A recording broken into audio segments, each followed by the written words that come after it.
irrefutable facts on 3 of the counts against Montgomery to remove him from office now. Those counts are that Montgomery has refused his duty to transport detainees in need of medical care, along with illegally detaining the deputy jail director and having an employee transport his kids to and from school. Surveillance footage shows the last 2 counts happening. If the judge signs with her in a hearing, Hanaway could have Sheriff Montgomery removed as sheriff without the trial being necessary. Sean Malone, KMOX News.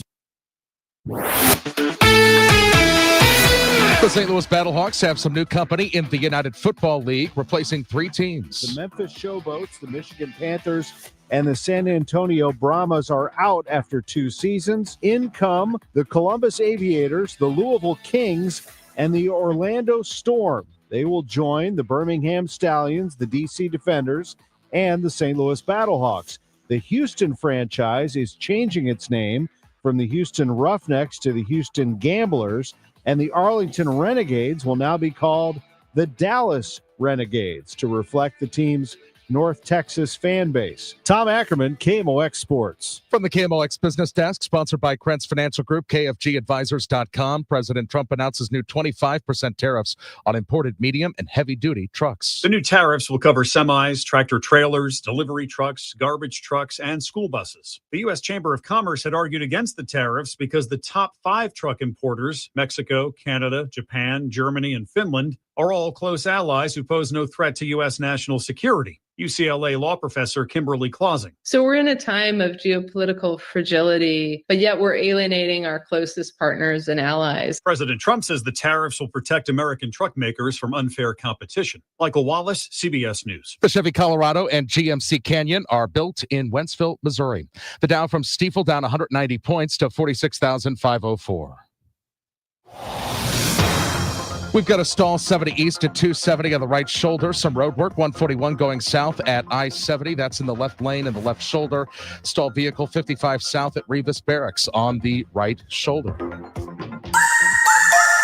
The northwest flow is back, so we are a good 10 plus degrees cooler this afternoon, 75 for the high. A mix of clouds and sunshine. Still got to keep a chance of a spot shower, but man, do not expect much of anything. Tonight, clearing skies. It's nice overnight. 53 degrees. Wednesday, sunny, 75. Wednesday night, clear. Maybe the chilly word. 49 for the overnight low Wednesday night. Thursday, sunny and 73. A little bit warmer, near 80 Friday, Saturday, and Sunday. From the Saliga Heating and Cooling Weather Center, I'm meteorologist Dave Murray on 104.1 FM. KMOX. Sponsored by SNL Coins. We've got 76 downtown. I'm Michael Calhoun, KMOX News.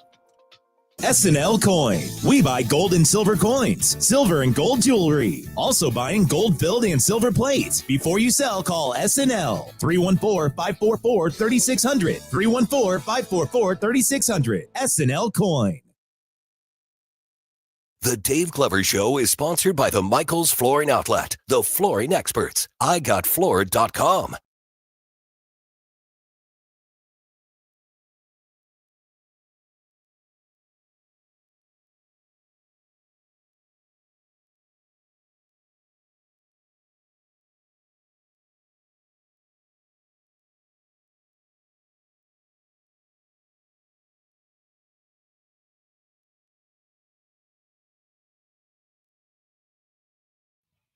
Good afternoon, St. Louis, DGS, 104.1 FM, KMOX. Happy Tuesday. I'm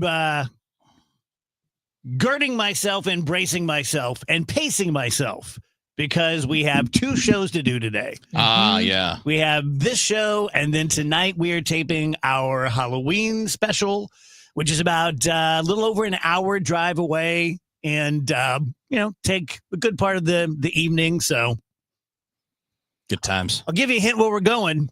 We're stopping at Wally's on the way. Wally's. Oh, yes. I've never been. Man, there's so much to choose from there, too. That's where we're getting dinner. I haven't had lunch, so it'll be my first meal. Oh, there you go. Well, you got a lot of choices. Yeah. Brisket sandwich is pretty damn good. Mm-hmm. See what else? The chicken tender sandwich is pretty damn good. Pulled pork was really good. Everything was good that I've had. They have a whole wall of beef jerky. Yeah, I wish I liked jerky. When I did my Fat Man contest back in 2000, what was that? I forget. 2008 maybe, when Nick and I went to the Grand Canyon. I was on Atkins and all that. Yeah. I was on Atkins for 8 weeks, and I ate too much beef jerky. Yeah. You just It's not something you can eat a lot of No. unless you're getting there are a couple of brands that are just really good, but they're super expensive. Yeah. They're chewy. They're not as hard. They're softer, and those are the good ones. I didn't plan on starting my show by crapping on other shows, but Drew Barrymore is for some reason up all the time when we're doing our show on the television. I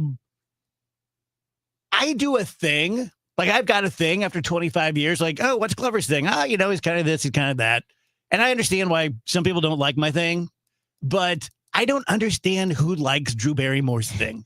And I don't understand people who stay at home during the day, because the daytime programming on television sucks. Yeah. And like local happy ass news shows, like, oh, it's a kumquat. Wow.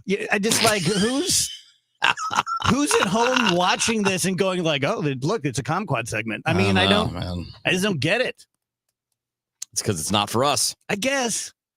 Since we would sit around, I would sit around and watch like 3 dudes talking baseball, and those people would be like, what's wrong with this guy? No, that's fair. That's fair. To each their own, I guess. But I'm with you. I don't get it at all. And forever, like, I've been watching daytime television since Days of Our Lives with my mom when I was 4, right? And it's always been this way. Mm-hmm. I don't get the soap opera thing at all. Like, all right, so you got a bunch of really, like, pretty good-looking people who can't act for crap. If they could, they wouldn't be on soap operas. Yeah. Right? Yeah. I mean, there have been a few that have launched into a more mainstream career. I can't think of any of them right now. But I'm sure I think George you're Clooney right. started on the Did he? soaps. I think so. But wasn't he like a teenager? Maybe. Wasn't he like 18 or something? He was on Facts of Life. So speaking of controversy, we had one this morning. Oh, boy. In the talent office, and I thought we could talk about it here on the show, as we always do. Sort of a who's the a-hole DGS version. Who wants to roll it out? You want to give the facts of the case? I can do it. Sure, go ahead. Wheels? It's up to you. You were there. You're the one that caught it. I didn't see it. Okay. You saw it and caught it. I had my back to it. Okay. You know where we're going, Andrew? But I heard it. Oh. That's not a good sign. What happened? You are the defendant. The thing with Amy's desk. Oh, you mean when I picked up a piece of paper for 10 seconds? See, this is going to be good.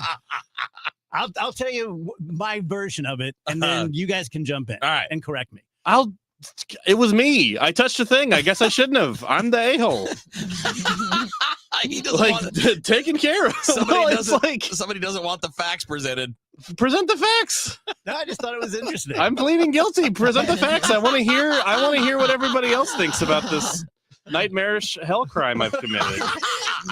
Nobody said that. Please. Nobody said anything like that. Well, at least he's not defensive. No.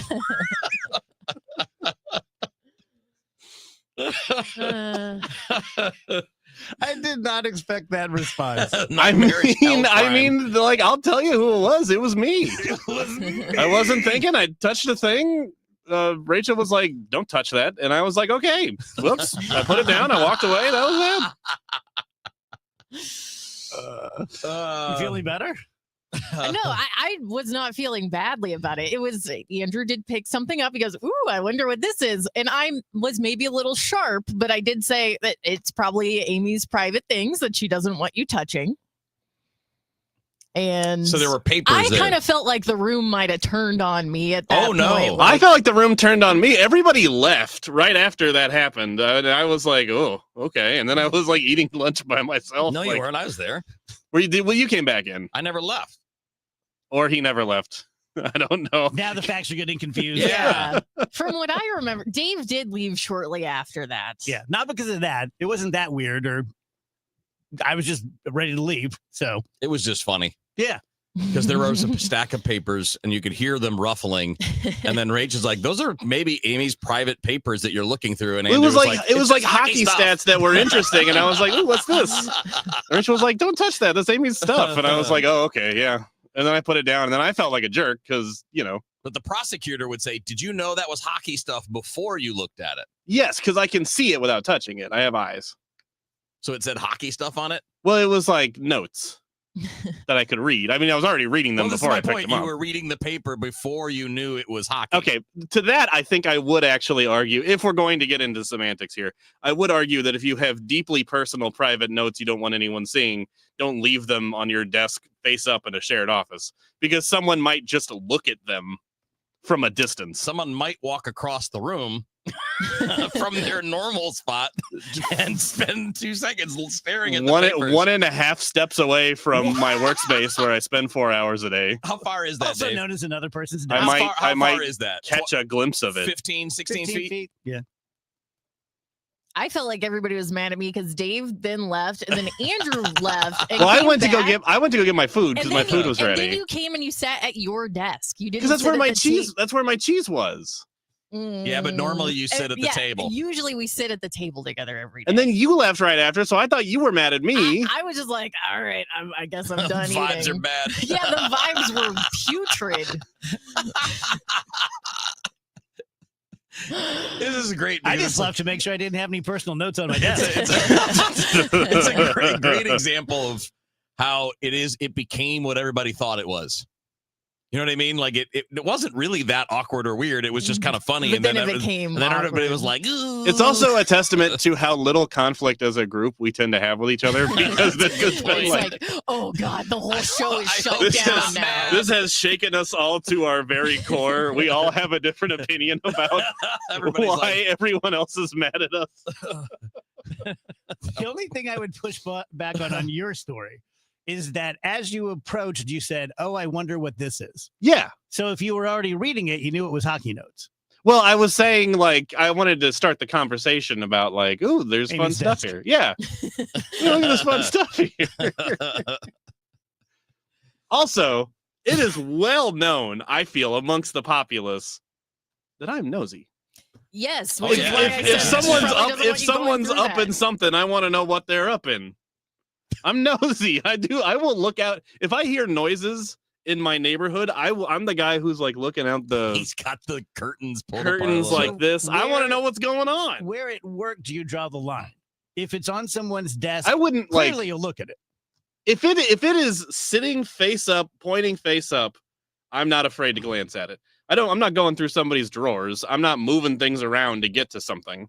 But if it's sitting like in here, I've got our show sheet here, sitting here, face up.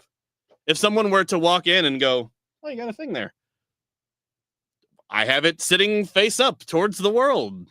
Would it bother If it's you? super secret and private, I wouldn't have it like that. Would it bother you if someone walked in and took a pile of papers off your desk and started going through them? If there was something that was sitting face up, like this show sheet here, and somebody picked it up and looked at it, the top page, which is what I had lifted off of Amy's desk, the top page here, if it was secret, I wouldn't have it sitting out there. If it was So what deeply if personal, someone- private, What if someone mistakenly left something personal and private out in the open? Do you think that's fair game? be more careful. Pay attention to what you're doing. Oh, I see. All Pay right. attention to what you're doing, especially if we share the same room. I'm not going into someone's office and looking at their stuff. I'm in my office, which is also hers, But your desks are not looking at the close. stuff. In fact, Kevin, you it's the generally same don't have any room. business near. Yeah, but come on, man. It's across the room. It is not across the room. It's literally across the room. Yeah, literally. It's You're on yeah. two different walls. It's not a castle. It's one room. Good God. There's nowhere in that room that's too far. I know, but I think most people would agree You kind of stick to your own desk. that their desk is their personal space. That- Sure. that they don't think people are going to come over and rifle through their stuff. No one's rifling through anything. It was sitting on top. That's the opposite of rifling. And also, I already said I'm the bad guy here. I'm not defending it. I'm just saying, you guys know I'm nosy, so I don't know why anyone was shocked that I I'm did not it. defending it. This is just my normal. Yeah, behavior. I'm not defending it. I'm not saying it's the right thing to do. I'm just saying, y'all know I'm nosy. Y'all know if someone's up in something, I want to know what they're doing. It's gonna be everybody's defense now when you do something wrong. You How don't know often- I'm like that. You know, You like know that. How often do I say to you guys, like, what are y'all doing? What was everybody like? If you guys are having like laughing too much in there, I'll text Rachel like, "Is everybody laughing at? What's everybody talking about?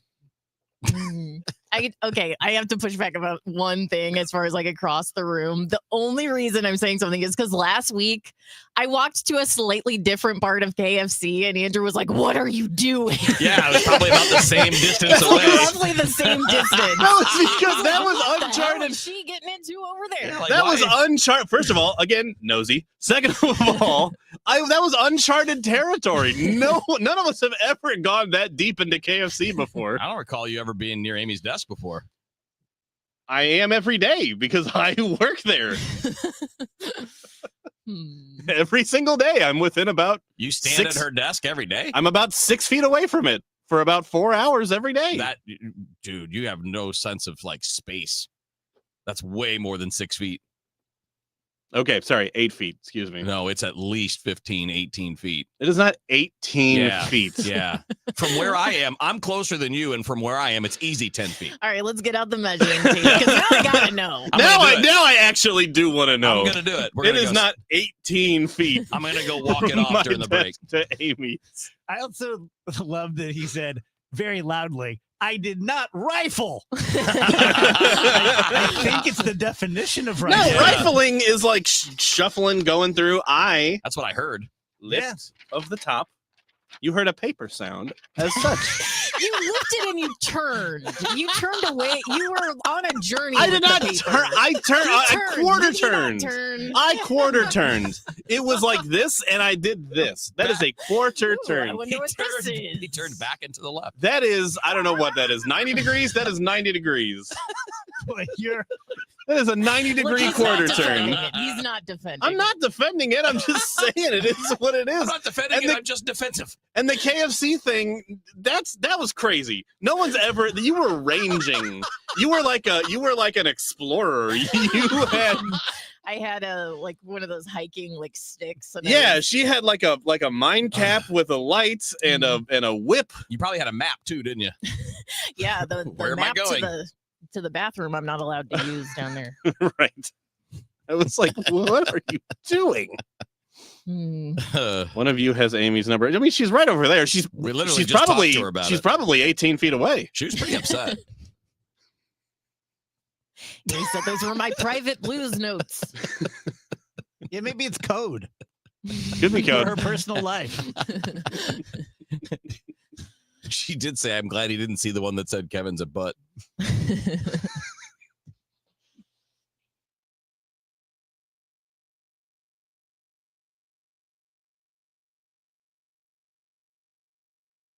At CertaPro Painters, we know that a happy place comes in many colors, like ones that inspire a sense of wonder, or a new flavor that makes life just a little bit sweeter, or one to celebrate those moments that lift you to new heights, at home or at work. We'll make your happy place your own. CertaPro Painters. That's painting happy. Each CertaPro Painters business is independently owned and operated. Contractor license and registration information is available at CertaPro.com. You've got your whole life ahead of you, so choose a Medicare plan you can count on. And that's what you get with a Medicare Advantage plan from United Healthcare. With more than 45 years' experience serving its members, United Healthcare has plans with low monthly premiums that fit your life today and as your needs change tomorrow. The Medicare annual enrollment period ends December 7th, so go to uhc.com/Medicare today. United Healthcare Medicare plans. It's Medicare coverage Missouri can count on. We all hear the radio ads about the IRS. They tell you to be afraid, to be scared, and they try to frighten you into calling. I'm not here to do that. Tax Relief Advocates is different. TRA is here to tell you that if you owe money to the IRS, whether it's $5,000, $50,000, or $500,000, we have a solution. It doesn't matter if you're sitting in your car, at work, or with your kids. No matter where you are, call now. 800-575-9834. Don't lose hope. TRA can eliminate or reduce what you owe to the IRS. Generous programs are now available that can give you a fresh start. Our passion is taxes and helping individuals fix their IRS problems. We have over 1,000 5-star reviews on Google and an A+ with the Better Business Bureau. You don't need to be afraid of the IRS any longer. End your tax nightmare today by visiting us online at TRA.com or call 800-575-9834. That's 800-575-9834. Tax Relief Advocates, real solutions for real people. I hear from sellers all the time that they fear they have missed out on the selling market. They are so relieved to learn September, October, and November are strong selling months. With low inventory and hopefully lower interest rates, this fall will be a hot one for real estate. I'm Christina Straight, owner of Straight Realty. You may have heard me say, why pay more than 4 for years? Now it's why pay more than 2, saving you even more money. Call me 314-441-4444. And remember, why pay more than 2? Straight Realty is a licensed broker in the state of Missouri, Kansas, and Nevada. Dave, congratulations on your 25th anniversary from BioBalance Health, Dr. Sullivan, and me personally. You have single-handedly helped us reach hundreds of new patients, both men and women, over the past 15 years. Since 2010, BioBalance has been treating men and women over the age of 40 with testosterone pellets and preventative medicine. BioBalance Health was the first medical hormone pellet practice in St. Louis. Now we are the most successful. Dave has not only been our partner at BioBalance Health, but also our patient and great friend. Thanks, Dave. Join Mark Patrick seminars and lose the weight or stop smoking guaranteed. That's right, weight loss seminar at the Marriott St. Louis West in St. Louis at 11 a.m. Registration 10:30 a.m. Stop smoking seminar 2 p.m. Registration 1:30 p.m. Celebrate the spooky season with Zero Res and get 3 rooms of carpet clean starting at just $129. Take 15% off your air duct and dryer vent cleaning. Book online at ZeroResSTL.com and take advantage of the huge savings. Total Information AM, weekdays 5 to 9 on the voice of St. Louis, 104.1 FM, KMOX.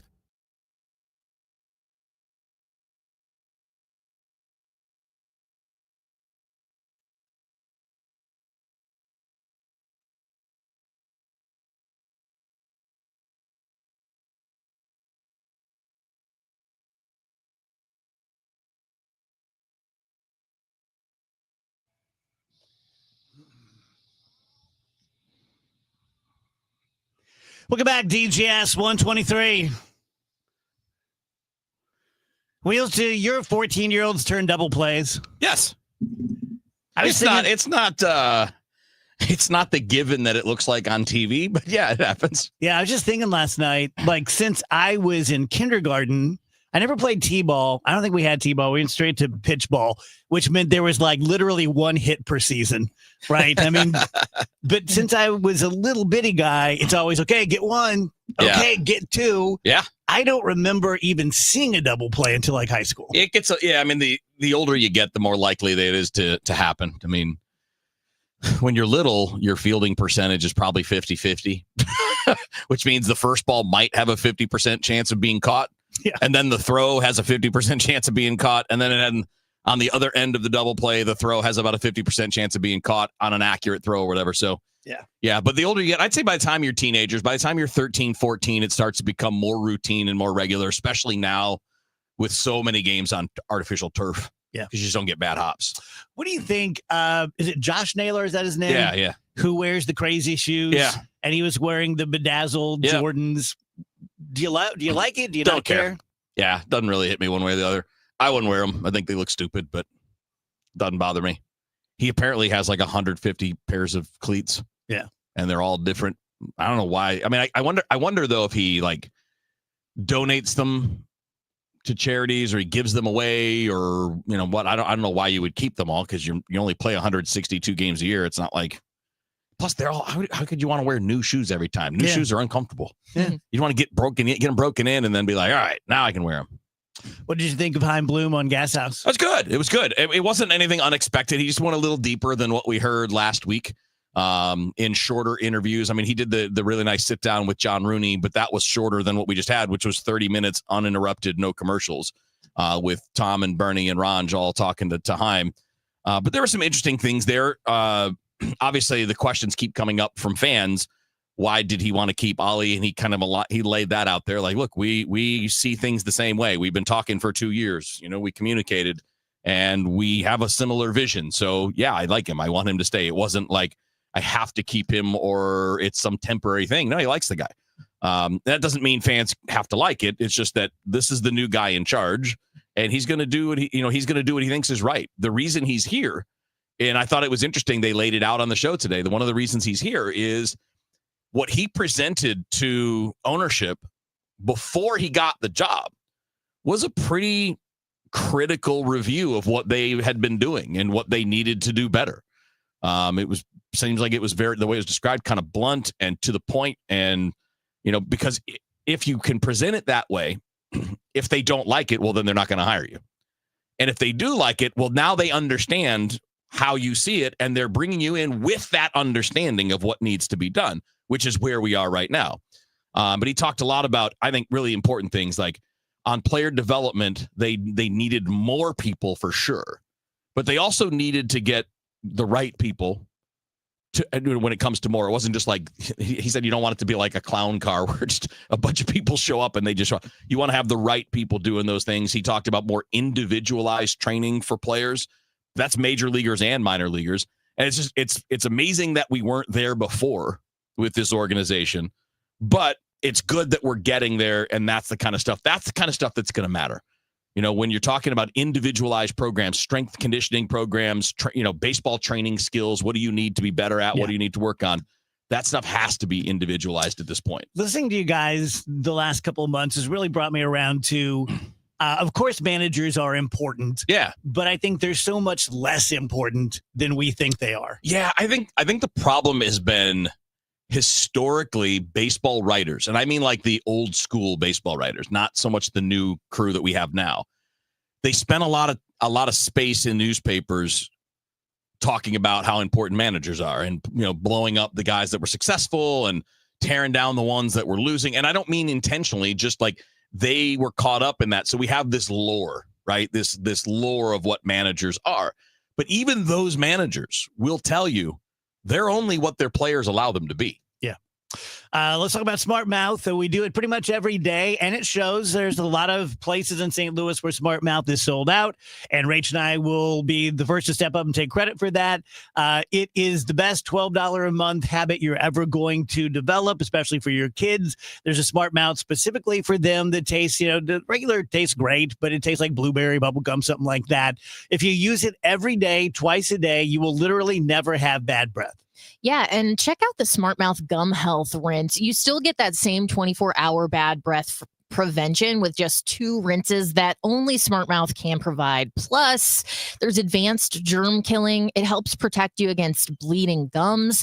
It's anti-plaque, it's anti-gingivitis, and it will soothe your gums with natural aloe.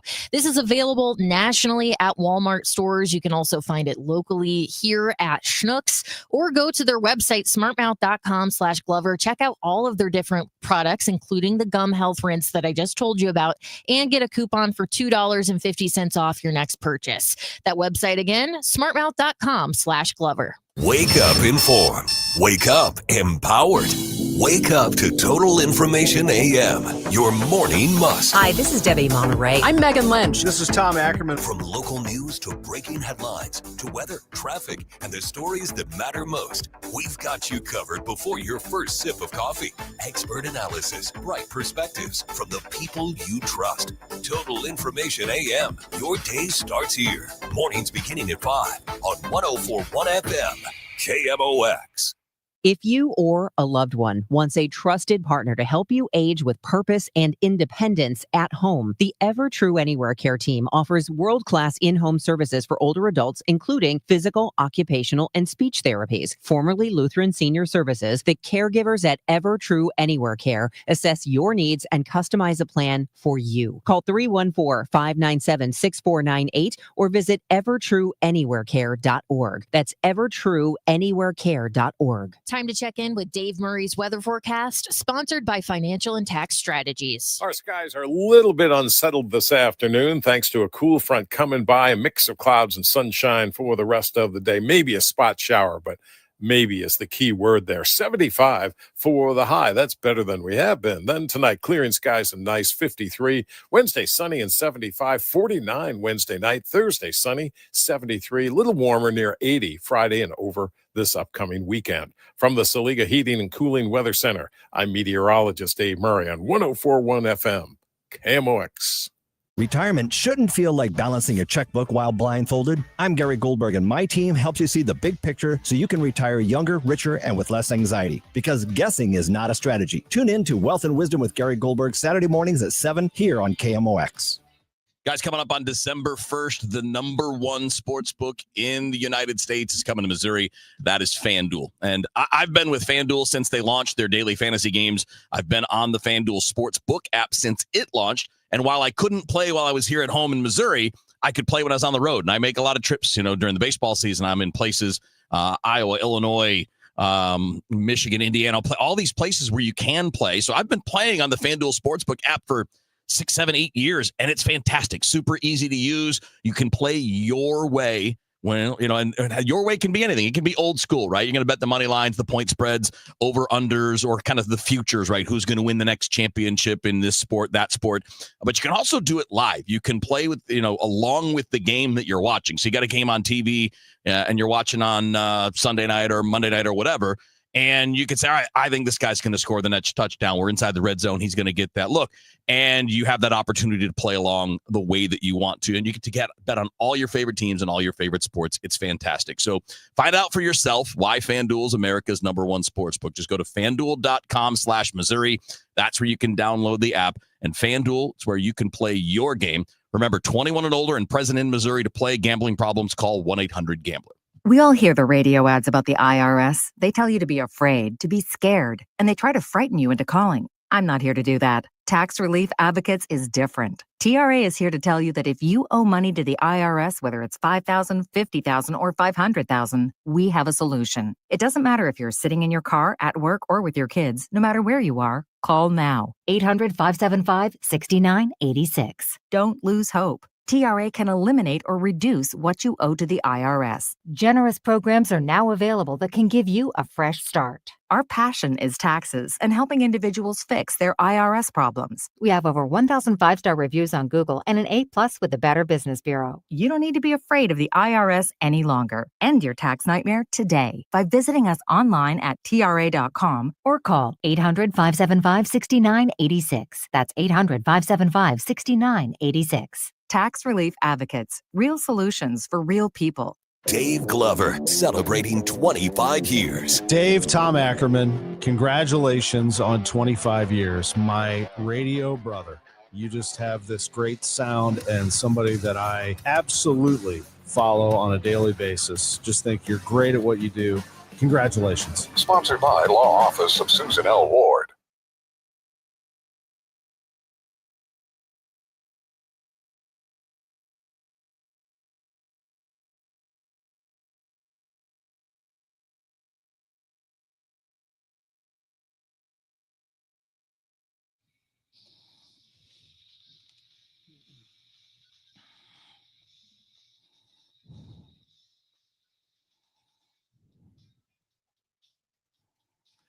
Welcome back, guys. DGS 134.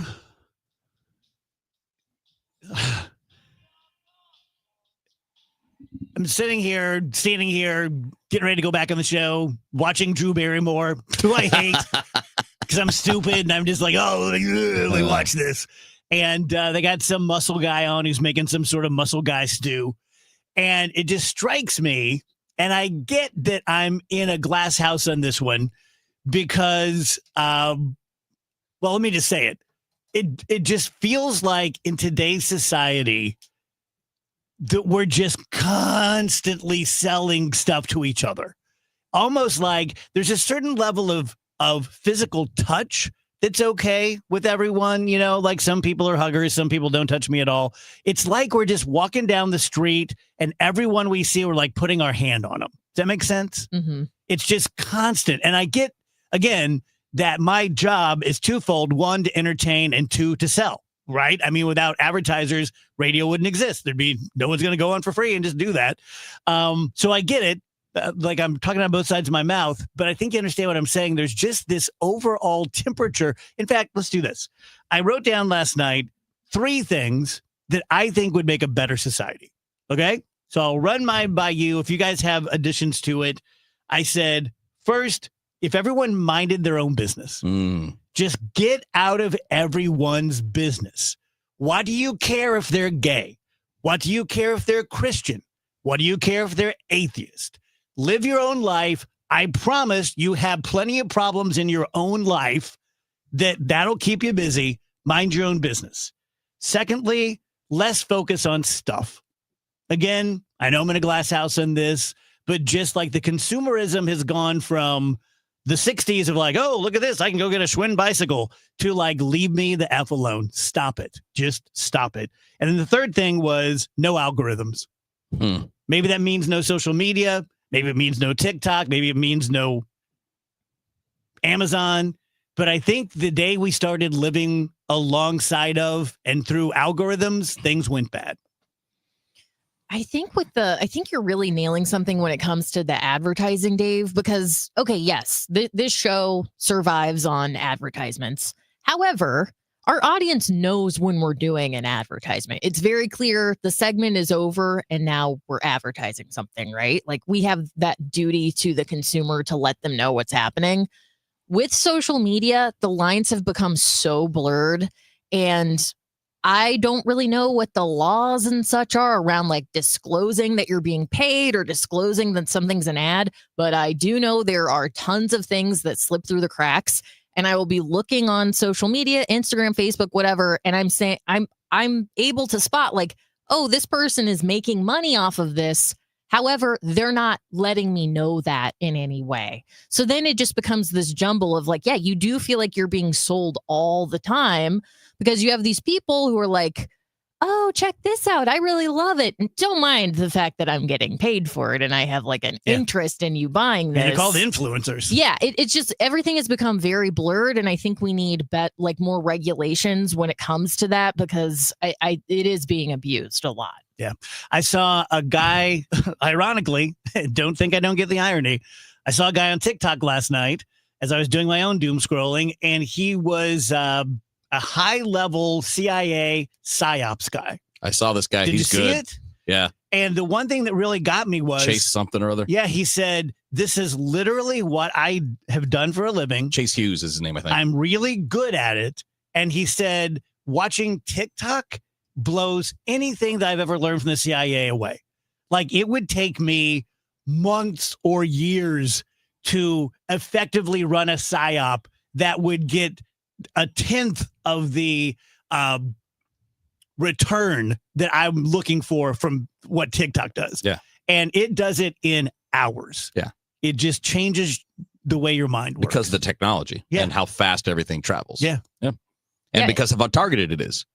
Yeah, and just, we haven't really studied enough how much those short form videos have an effect on your brain and your attention span. I'm going to go out on a limb and say it's not great. Not good. And yet we're all just like, oh, we should just consume this all the time. This is awesome. Yeah. I've said for years, I think at some point the science is going to reveal things about social media that we don't want to admit. And I think in the future, it'll be like, yeah, I mean, I use it a little bit, but I had to stop doing it every single day because it was bad for me. It's not good for your brain to be this plugged in all the time. My concern about the way those are used, and it's not just TikTok, it's TikTok, Facebook, Twitter, Instagram, you name it. It's not just the short form of it that bothers me. I have less issue with that. And what I don't like is how targeted everything is, because this is how we have the divide that we do, because in all of these social media platforms, the algorithm's going to just feed you more of what you say you like. Mm-hmm. It would be the equivalent of a parent giving their kid chocolate cake for dinner every night because they know their kid's going to eat it, right? Your kid's not going to give you a hard time and not going to be like, I don't want to eat the peas. No, here's your chocolate cake. I know you're going to eat that. Well, it's not good for your kid. And I know that those companies aren't our parent, right? That's not the relationship that I'm advocating for. I'm just saying there is nobody serving in that role as saying, wait a minute, maybe we shouldn't allow such targeted messaging. But at the same time, part of the entertainment is you're seeing what you like, right? So when I'm on TikTok, what do I see? I see dog videos. I see pranks. I see things that make me laugh. That's pretty much what it is for the most part. And I see guys like the guy you're talking about. Middle-aged women with big boobs. Not on my TikTok. Oh, I thought that was on everyone's. Yeah. That's the default. That's the default algorithm. That could be. Yeah. I think that makes sense because, you start there and you work forward. But if what you're into is a very targeted political viewpoint, that's all you're going to see. Yeah. You're not. And the problem is that we're behind. We aren't teaching how to deal with this. Mm-hmm. We don't teach critical thinking to teenagers or to younger people as they're coming up. And we can, as parents, do that. Like I tried, and I think my kid does a pretty good job of it. But I mean, you don't know until you know. But I think that more formal understanding of critical thought, how to navigate through what's real and what's not. You should all, and I don't know, maybe this is the simple version of it. You should always question everything you see. You should not immediately trust anything just because you saw it anywhere. Now, if you see it from, I don't know, what's the most reputable thing you can think of that wouldn't get everybody fired up about the political angle? Used to be able to say like the Wall Street Journal. Right. It's a liberal rag. Yeah. But there are places where at least it's been vetted. Yeah. It might have a slant to it, but at least if it comes from the Wall Street Journal, it's been vetted. It's a professional person who has editors, and those editors have bosses, and those bosses have lawyers. Like, it's been vetted. There's something there, even if it seems somewhat slanted. Versus, I saw this guy make a video on TikTok, and he said this. I see those guys like this guy we're talking about, and then the first thing I want to do is, who is this guy? What can I find out about him to see if I should listen to this, or if he's just some guy that's, blowing gas. Turns out he's a real person, and he has real expertise in what he's talking about. Yeah. Yeah, it's interesting, too, because... Again, I'm just one guy with my own view from the bleachers watching things happen, but I've lived long enough now and seen enough that I kind of know the difference in human behavior between you're kind of on a bad course, making some bad decisions, and addiction. Mm-hmm. And I've seen addiction up close. I don't have any physical, what I'm trying to say, alcohol or drug addictions, but I'm certainly engaged in behavior that you look at it and you go, this guy, something's got a hold of him. Well, use that as the example, right? And let me finish my point there real quick. It seems to me that we are in mass, not all of us, some of us are out there living life like it used to be, but in mass, we are living and making decisions out of addictive behaviors. Yeah. Well, and think of it this way. What if alcohol companies were allowed to operate the way that these internet companies operate? Yeah. Stop by your house, give you a little taste. I mean, that's kind of how it works, right? So the old things we know cause trouble, we have regulations and rules for, right? Because we're used to them. We've known them for 100 years, 200 years, right? We have all these regulations and guide rails for tobacco use, for alcohol, for marijuana use, for all these things. But we don't have any of that for internet algorithms, which are feeding a different type of addiction, but an addiction nonetheless. Dave Hines says Dave's rule number 1 would fix so many problems. Rule number 1 being mind your own business. Yeah, I'm with you on that. It's so true. Like, I'm 61, and I promise I'm not going to just keep referencing my age because it gets old. But, like when you turn 30, it's a thing. So when you turn 80, it's a thing. And I'm just kind of going through my thing. But watching my mom pass away last year and watching it like a slow moving, car accident really brought home, and it only lasts so long because you go back and you live your life the normal way, but it really brings home like what's important, what's not. And I promise you, 99% of what you see on TikTok is not important. Yeah. And yet so many of us, I'm empty nester now, but so many of us spend as much time with our phone as we do our families. And that's just terrible. I mean, we're not going to be on a deathbed. And trust me, I've seen many of them now and go like, damn, I wish I could just do another hour of TikTok. Like we really are wasting a lot of time. Yeah. So how we solve that? Well, it's important to be aware of it and talk about it from time to time and just have that in your head. I think conversations like this can be extremely valuable. Yeah, the PsyOps guy really stopped me in my tracks when he said, I don't have nearly the skill to do in 2 years what your phone does in 2 days. It is interesting, though, because without this access, then we're never going to hear from this expert. That's who can plant those thoughts, right? And we're never going to see the doctors who have TikTok accounts who counter all the bad medicine information that's out there. Yeah. True. So Mosby Building Arts has a sale going on right now. It's the Out of This World sale. It runs to Halloween. So 10/31/25, and then it's over. And they are having sales on many, many things. I'm talking to you guys about basements and lower levels and front doors. So I have copy points here about why a lower level remodel is great, but I don't even think I need them, right? I mean, chances are you live in a home. Chances are you have a lower level. Chances are it's either not finished or it's finished in a way that was great 20 years ago, but no longer is. For $5.99 a month, you can put together a great lower level, whether it's a man cave or it's, a playroom for the grandkids or entertaining, what have you. And then front doors, like I said, I'm kind of a front door guy. I've always just found like especially interesting ones, interesting shapes, the big wooden, like thick wooden ones like a castle. They just make a statement about your home. And for as little as 69 months, you can get a great new front entry door. Sale ends on Halloween. Go to callmosby.com. KMOX proudly supports the Musial Awards, returning to Stifel Theater Saturday, November 22nd. You can be in the audience for this nationally televised event, hosted right here in St. Louis. Named for Stan the Man, the show celebrates the year's greatest moments of sportsmanship and those who embody class and character. Experience the extraordinary moments and people that make the Musial Awards an event like no other. For more information, KMOX.com/events. If you owe the IRS, you have a legal issue, and you need the Lance Drury Law Firm. We'll protect your rights. Log on at LanceDruryLaw.com. You hear that? That's the sound of your business losing money. Legacy phone systems weren't built for today's teams. Quo, formerly OpenPhone, gives your business a smarter way to stay connected. Quo lets you manage calls, texts, voicemail, and contacts all in one place so that you can deliver a seamless customer experience from ring to...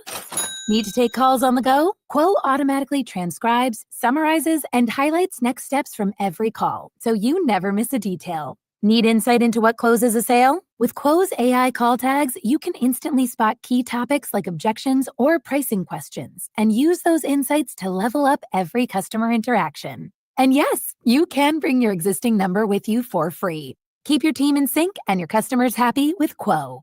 Quo, no missed calls, no missed customers. Try Quo for free at quo.com/try and get 20% off your first 6 months. That's quo.com/try. QUO.com/try. At LendSeek, we know running a business takes heart, hustle, and sometimes a little help.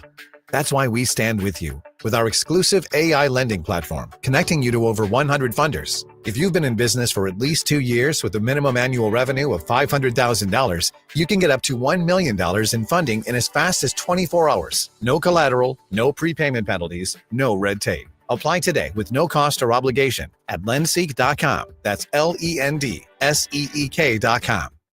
Life insurance. Why are you putting it off? Can't afford it? Too much hassle? Think you don't need it? There's lots of excuses for putting off life insurance. But if you weren't there, who would pay the mortgage and other bills? With Ethos, you could be covered in 10 minutes and boom, family protected. Ethos, fast and easy online term life insurance. Up to $2 million in coverage with no medical exam. Some policies as low as $1 a day. Answer a few health questions and get your free quote at ethos.com/radio. That's ethos.com/radio.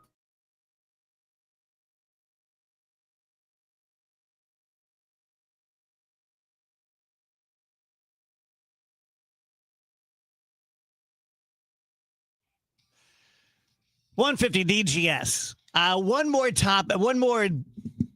term I learned yesterday on this topic we're talking about with society. I promise we'll move on to something else at the top of the hour, but I thought this was really interesting and important.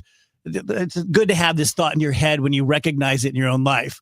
But there's something called hyper novelty that this guy talked about. Yep.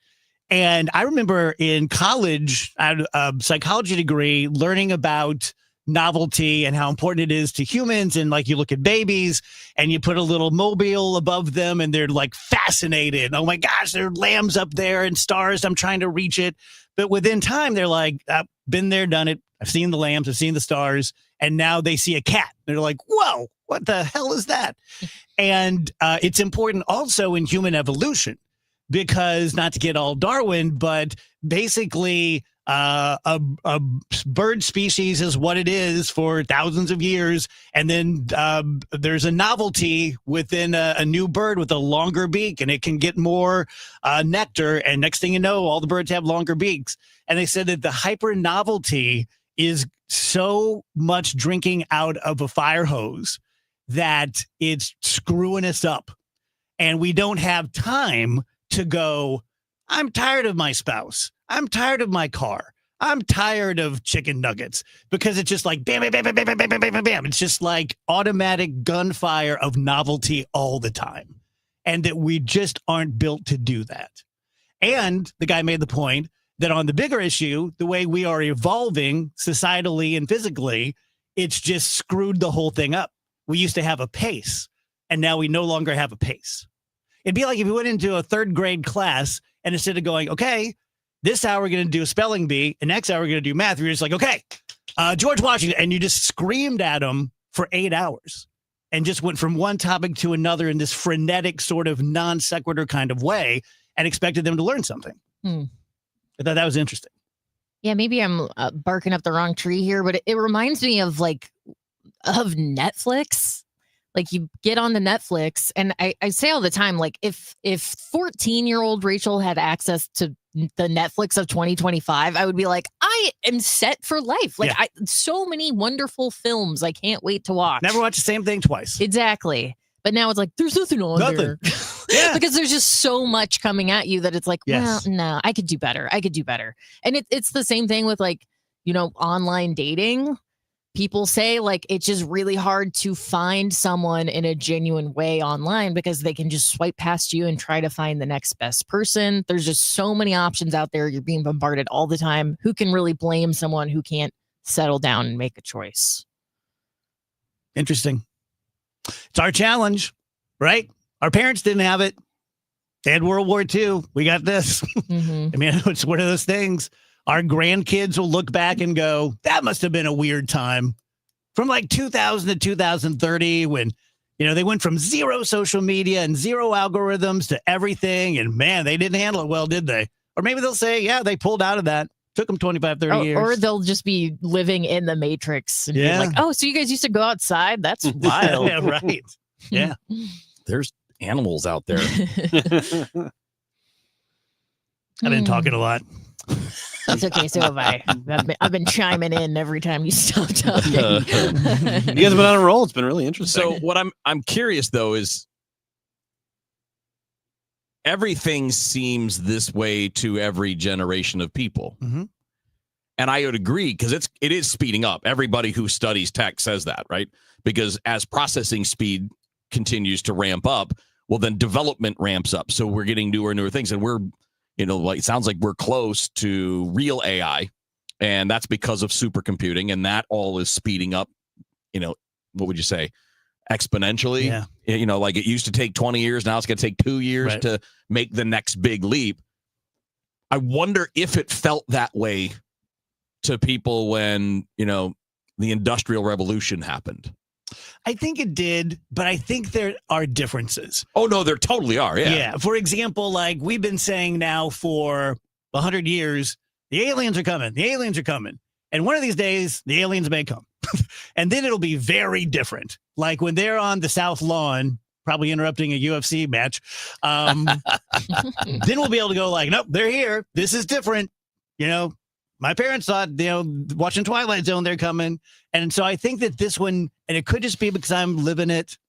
Yeah, I mean, but it feels different. I do think it is like tangibly different. And, people that are very intelligent notice that, right? The speed is what you're just talking about, that hyper novelty. It's coming at you faster than it used to. I wonder if it still felt the same. Yeah. Even if it's not the same. There's that difference between the reality and then how it feels. Yeah. Like the world's passing you by. The world is now different than the one you know. People in 1900 felt right. Like that little kid had been spun around at a barbecue. Right. When we made the first leap from swords to guns. Yeah. Where people were like, oh my God, what is this? Yeah. Mitch joins us. He says, hey, DGS, how's the day treating you guys? Pretty well, Mitch. I don't feel very well, and I have to go do the Halloween show tonight. But other than that, I'm okay. Yeah, that'll make you feel better. Yeah. How's Mizzou? Get some Wallies in you. Get some Wallies. It should just take care of that for us. Let's just do the Halloween show at Wallies. Hey, now we're talking. It's not scary enough. The, It's too happy. the haunted wall of beef jerky. Yeah. Spooky slushies.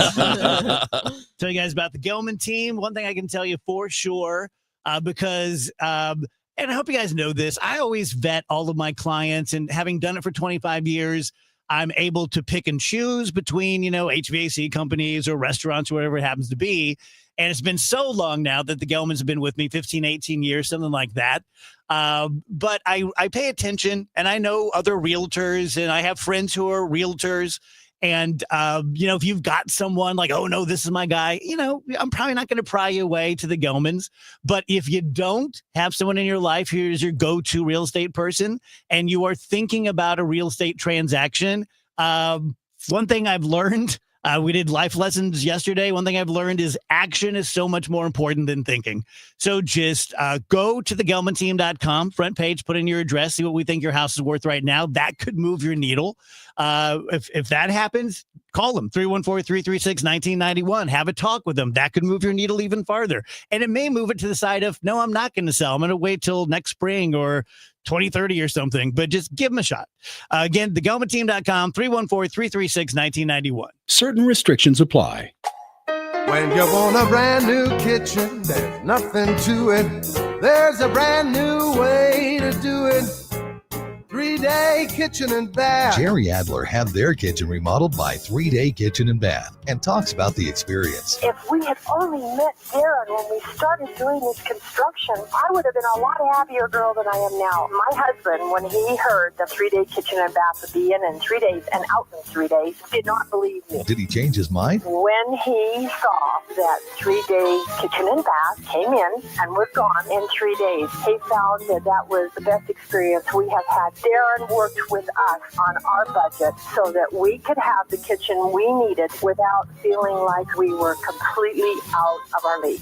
They were professional, cared about the other part of the house. The work is beautiful. I wanted to give them the biggest hug ever. Top quality materials and workmanship. 3-Day Kitchen and Bath. On the web at 3daykitchen.com. You're listening to Leaf Filter Radio, and the guru of gutter protection himself, Chris Coonahan, is here to take your most pressing leaf-related questions. Hey, everybody, Chris here. I understand we have Ron on the line. Ron, where are you calling from? Uh-oh. Ron, are you calling from a ladder? Well, I was. I wanted to ask Chris what I need to do to get my gutters ready to have Leaf Filter installed. Oh, Ron, you don't have to do anything. A Leaf Filter Trusted Pro will come out and clean out your gutters, realign and seal your gutters, and install Leaf Filter, America's #1 gutter protection system. So I didn't need to get on this ladder? Ron, Leaf Filter Trusted Pros are in your neighborhood and ready to help. Just visit leaffilter.com/deal to schedule your free gutter inspection and get up to 30% off. Thank goodness. What was that site? To get this special radio offer, go to leaffilter.com/deal for your free gutter inspection today and get up to 30% off. That's leaffilter.com/deal for up to 30% off. leaffilter.com/deal. See representative for warranty details. Let me tell you one of the reasons I think we became the largest injury firm in the world, and it's not even close. I'm John Morgan of Morgan & Morgan. My wife and I had a plan early on. In our firm, our lawyers only work on certain types of cases. Our products liability and dangerous drug lawyers only work on those cases. Same for car crashes, workers' compensation, medical malpractice, and insurance disputes. Our thinking is for these lawyers to focus on one area of the law and live it and breathe it. Power comes from knowledge. Many lawyers do everything, jack of all trades. Not us. And we don't charge an hourly rate. You only pay us if we win. If you want to hire us, it's easy. Dial Pound Law on your cell phone, pound 529, or visit forthepeople.com on your phone or computer from the comfort of your own home. Let us get to work for you. Morgan & Morgan, forthepeople.com. Injured? Dial Pound Law or visit forthepeople.com for an office near you. Mid-America's most trusted voice for news. KMOX AM St. Louis, KMOX FM Hazelwood. Always live on the free Odyssey app. At 2 o'clock, it's a cloudy sky. Right now, 74 degrees downtown at the Arch. The new Missouri Attorney General is looking to speed up Sheriff Alfred Montgomery's potential removal. Ahead of next month's bench trial in the Quo Warranto to remove the sheriff, Attorney General Catherine Hanaway has filed a motion for a partial summary judgment on 3 of the counts. The counts are that Sheriff Montgomery improperly detained Deputy Jail Commissioner Tammy Ross, saying he quote-unquote kidnapped her, and had an employee transport his kids to and from school numerous times. Both incidents were caught on camera. The sheriff's refusal to transport detainees is also one of the counts. A hearing on the motion is yet to be scheduled. If the judge rules in the Attorney General's favor on any of the 3 counts, Sheriff Montgomery would be removed from office, potentially without a trial. Sean Malone, KMOX News. This just in, Texas National Guard troops have arrived at an Army Reserve Center south of Chicago ahead of their expected deployment there. Illinois is fighting that deployment, but St. Louis University law professor Anders Walker tells KMOX if the president feels people can be harmed, he can mobilize soldiers. There are very few guidelines, very few restrictions. It's up to the president. If the president feels like people are not safe, then the president can order in troops. Walker says Presidents Eisenhower, Kennedy, and Johnson used the same powers in the 1950s and 60s. The federal government says it's dealing with an increase in sick calls in some parts of the country from air traffic controllers who are working without a paycheck until the shutdown ends. Transportation Secretary Sean Duffy did not reveal where, but described a, quote, slight tick up in sick calls.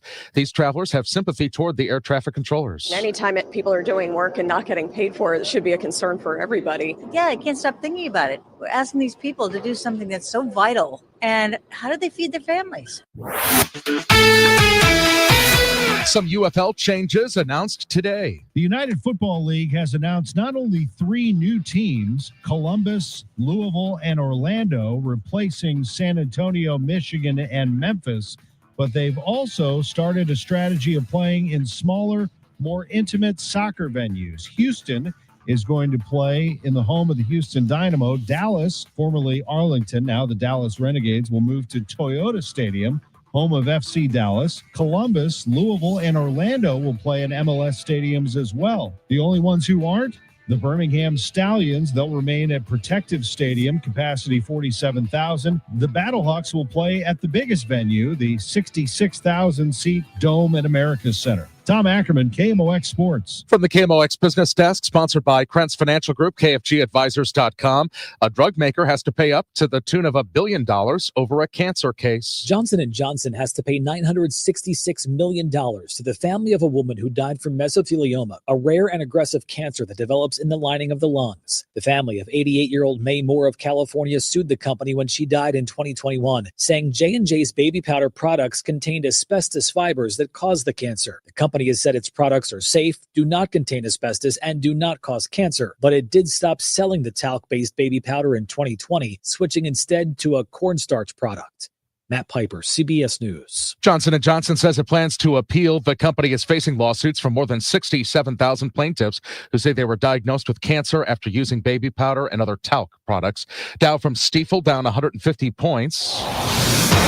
Roadwork on 141 North at Page. That's got the left lane, left shoulder closed. Also roadwork 270 South at Manchester Road in the left lane.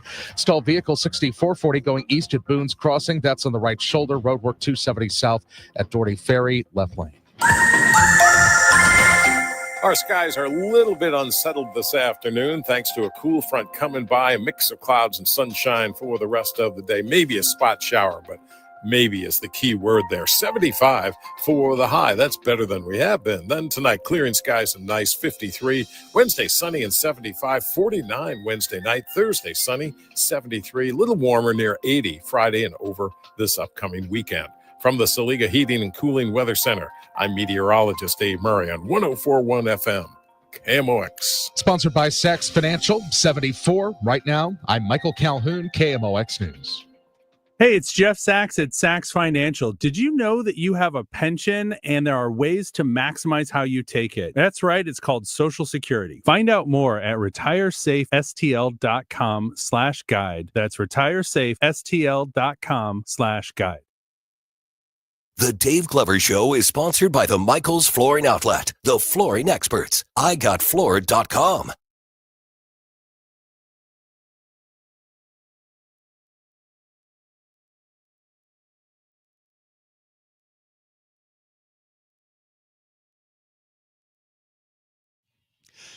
Welcome back, guys. DGS on KMOX 205.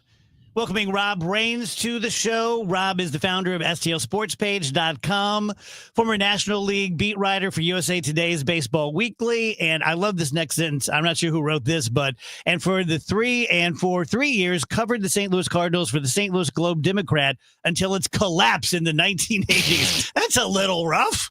I mean, you know, right? Rob, it's nice to meet you, man. Thanks for being on the show.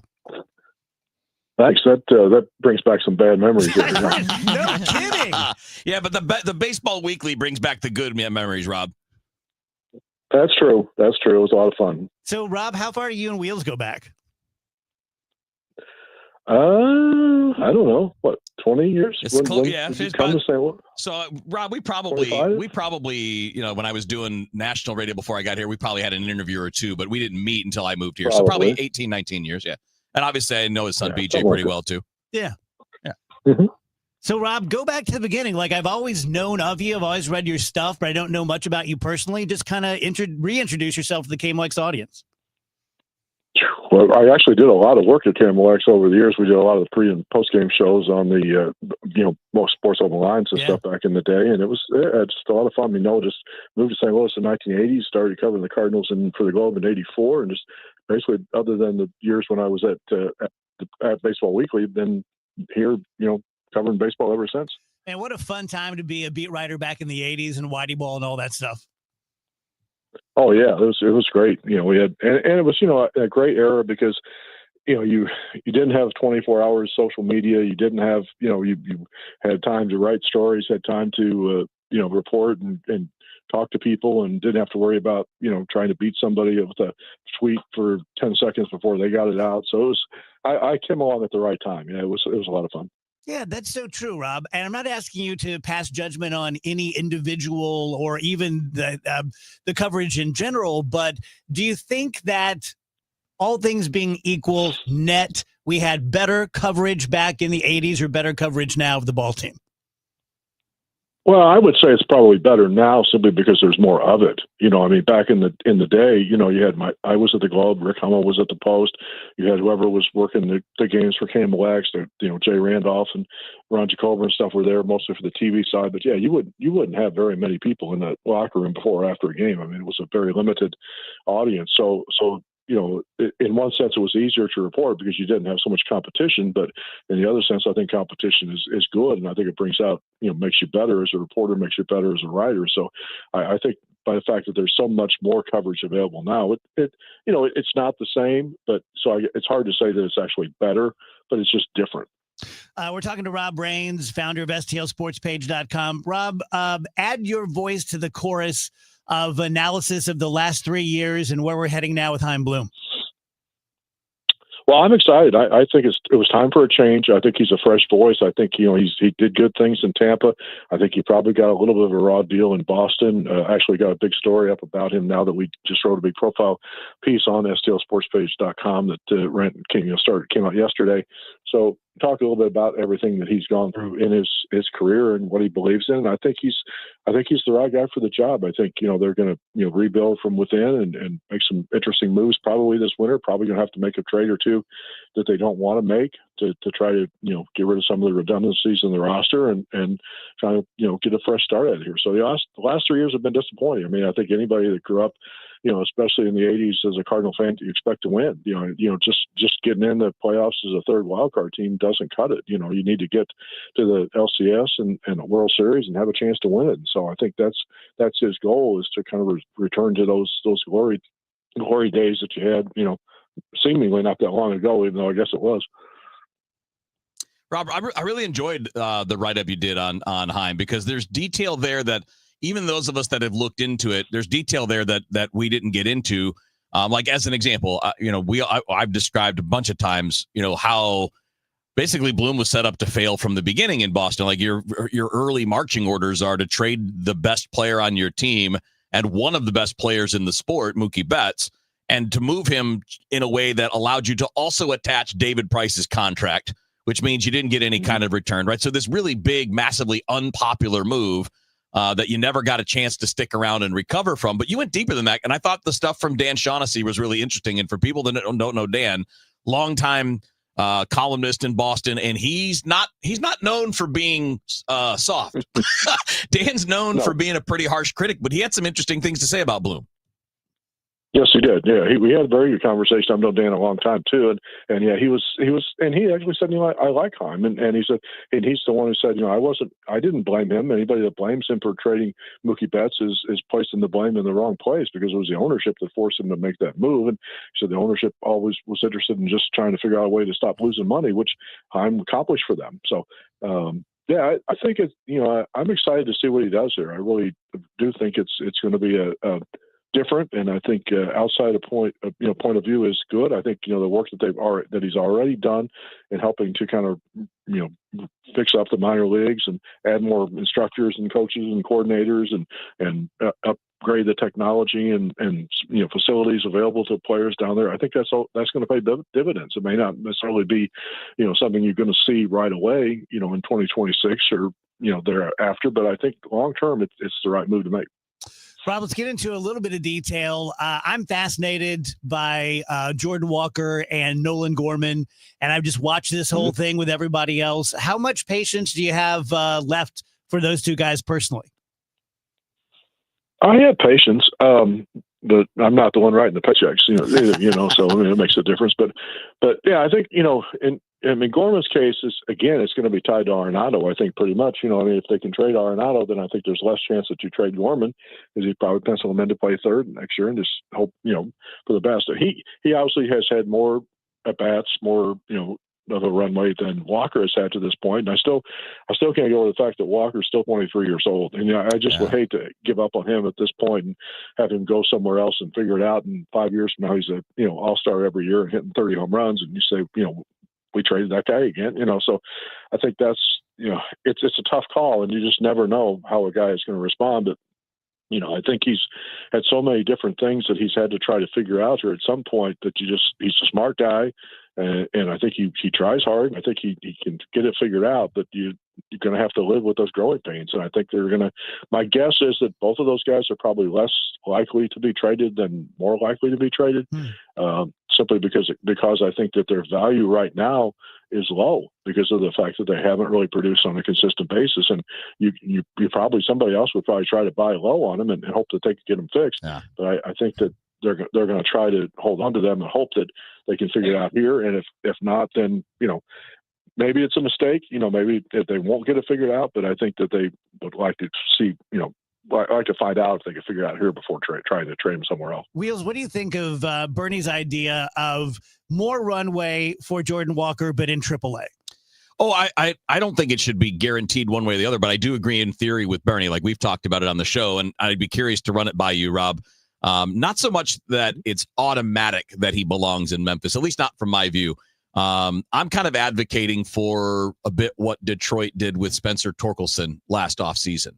And for people that don't know, he was the first overall pick in the draft. He was number one pick in the draft, number one prospect in baseball when he got called up to the big leagues, had a 30 home run season, and last year got sent to AAA the year after a 30 home run season because he was so bad. And the offseason, they just said, look, you don't have a spot guaranteed on this team. You have to come in and earn it. Here are the things you need to do to earn it. And he went out and did it. And now he's got a 30 home run season again under his belt, and he's playing in the playoffs.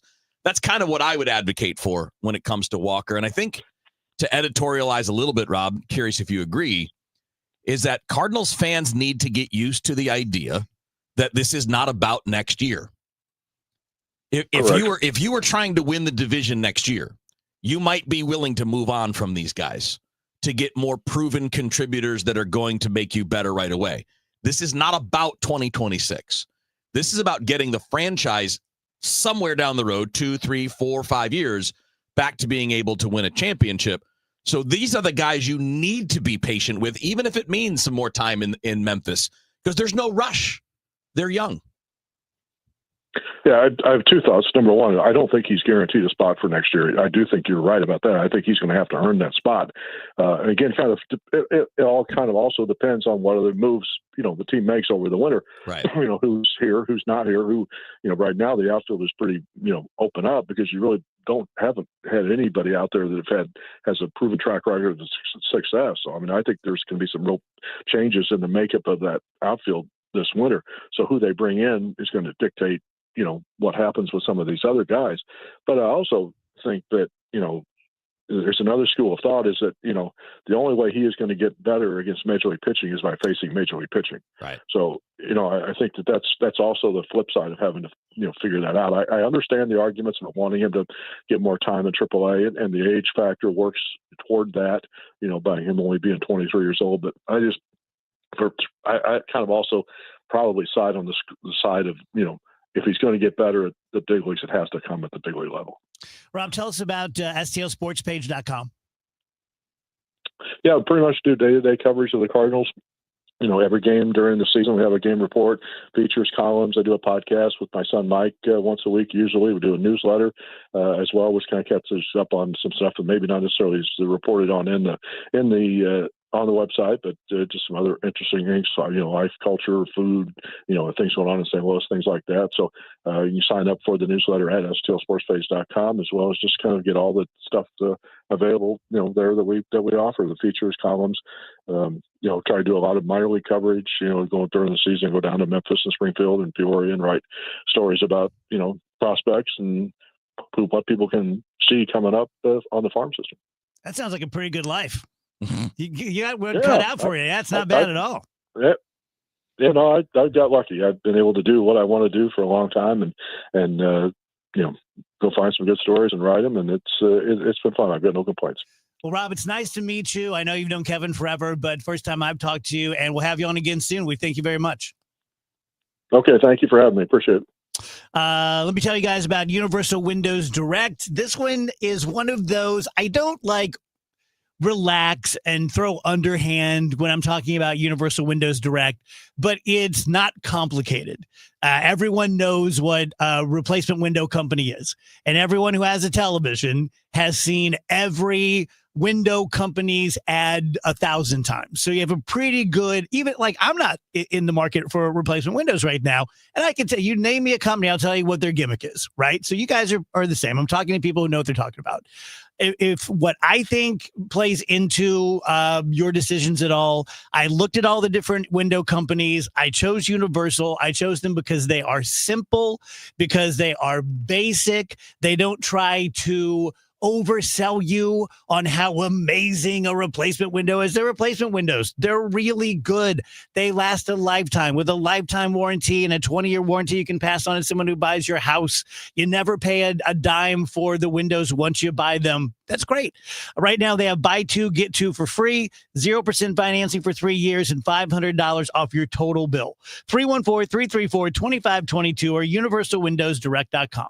Hi, I'm Nancy Cartwright. You may know me better as the voice of Bart Simpson. On Simpsons Declassified, we're diving into the mysteries that keep The Simpsons forever young. Have you ever wondered how The Simpsons regularly predicts future events? Who better to ask than the show's creators, performers, and writers, the celebrity guests? Be sure to follow and listen to Simpsons Declassified wherever you get your podcasts. Wesley Financial Group is not a law firm, and Chuck McDowell definitely not an attorney. This is Chuck. If someone talked you into buying something really silly and you want to get out of that silly little thing, my advice, get the facts. Call me and I'll send you our timeshare exit kit absolutely free. Inside, you'll learn how timeshare works and all your options for cancellation. Call Wesley now for your free timeshare exit information kit. 800-384-9393. That's 800-384-9393. I'm Ed Evans, CEO of Consumer Cellular. Ever wonder why Big Wireless wants you on an unlimited plan? They probably want you to cover the cost of those 20-somethings using all that data every month. But most people 50 and up like me only use 12 gigs or less. Don't get bamboozled by Big Wireless. Switch to Consumer Cellular. Our plans start at just $20, and we use the same towers as the big guys. Join the millions who choose something better, because if you're not using all that data, you're probably getting used. Call 1-888-FREEDOM, visit consumercellular.com/facts or a store near you. Plans include $5 credit for auto pay and e-billing. See site for additional facts. Tom Ackerman for Busey Bank and Building Community, proudly recognizing the Community Action Agency of St. Louis County. Known as CASTLE, the agency is one of a network of community action agencies coming together to transition people out of poverty towards self-sufficiency. CASTLE serves 44,000 people in St. Louis County every year. Learn more about the Community Action Action Agency of St. Louis County at caastlc.org. That's caastlc.org. This is Blake Trevunza, Commercial Relationship Manager at Busey.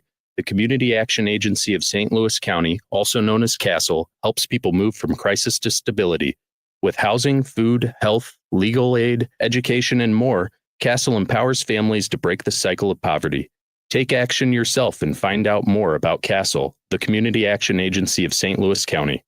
That's what building community is all about. Join Busey. Get involved as we continue building the communities we call home. If you owe the IRS, you have a legal issue, and you need the Lance Drury Law Firm. We'll protect your rights. Log on at lancedrurylaw.com. It's Tom Ackerman for Ophthalmology Associates, the doctor's doctors, 314-966-5000 or online at youridoc.com. The Chris and Amy Show, weekdays starting at 9 on 104.1 FM, KMOX.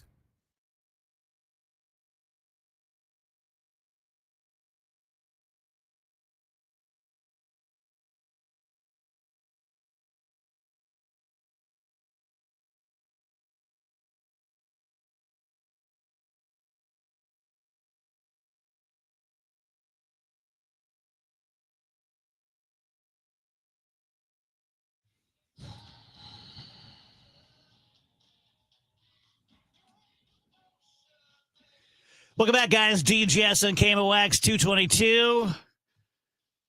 We also want to talk about Everest. Did you guys see what's going on there? Oh, yeah. I didn't. Yeah, there was a massive blizzard that stranded 1,000 people on the mountain, on the Tibetan side of the mountain. And I don't know if they've gotten them all off. They have not. They got half as of I think yesterday. They had gotten half of them down because local people came in and brought a lot of their, their oxen and things along those lines. Like they worked their way to get I think it was 350 or 400 out of the 1,000 off the mountain down into a town. But this was kind of bound to happen, right? Oh my God. Takes is one of these things, and I don't know how many people are going to end up dead out of this. I used to be the biggest Everest guy. Yeah. It was like one of those things where people would buy me Everest books for Christmas and stuff like that. And it still amazes me. And, Sir Edmund Hillary. I watch all the documentaries and stuff because they're cool. It's amazing to see. But to me, it's become douche central. Yeah. Like if you're an orthodontist who has $100,000 and a tiny wiener, you can go climb Everest. I mean, I'm sure I'm painting with a really broad brush here, and I don't have the guts to go do it. But I'm just saying it's like if I met someone who said, oh, I climbed Everest, I would be impressed, but I wouldn't be blown away. I don't know. I'm fascinated by this whole thing in part because I understand this has been, it's at least the part that I saw was a lot of volunteer effort to save these people, right? It was people from towns around there coming in themselves, Sherpas and their people going up and helping people. But who shoulders the costs that come along with all of this stuff? Yeah. It should be you, right? Yes. I mean, you put yourself in that situation. You should be also signing on for the cost of your rescue if something goes wrong. This isn't just a normal thing where I feel that way off of Everest. I feel that way when the Coast Guard has to go out and get someone who's going sailing in a hurricane. Like, come on. Man, I did not realize that a typical Everest expedition lasts about 2 months. Yeah. Yep. That is wild. Gotta have some vacation time. Yeah, seriously. It's a bunch of CEOs and stuff. I think it's gotta be right. Unlimited flex vacation. Who else gets the time to do that? Yeah. I think I'm also a little bit mad and jealous. Like on my TikTok, for some reason, I started getting a bunch of videos of people climbing the Manitou Incline. Uh-huh. You ever seen this? No, what's that? It's like 2,768 stairs that go basically straight up. And it takes you about an hour and a half. It looks cool. It does. But I know I'll never do that.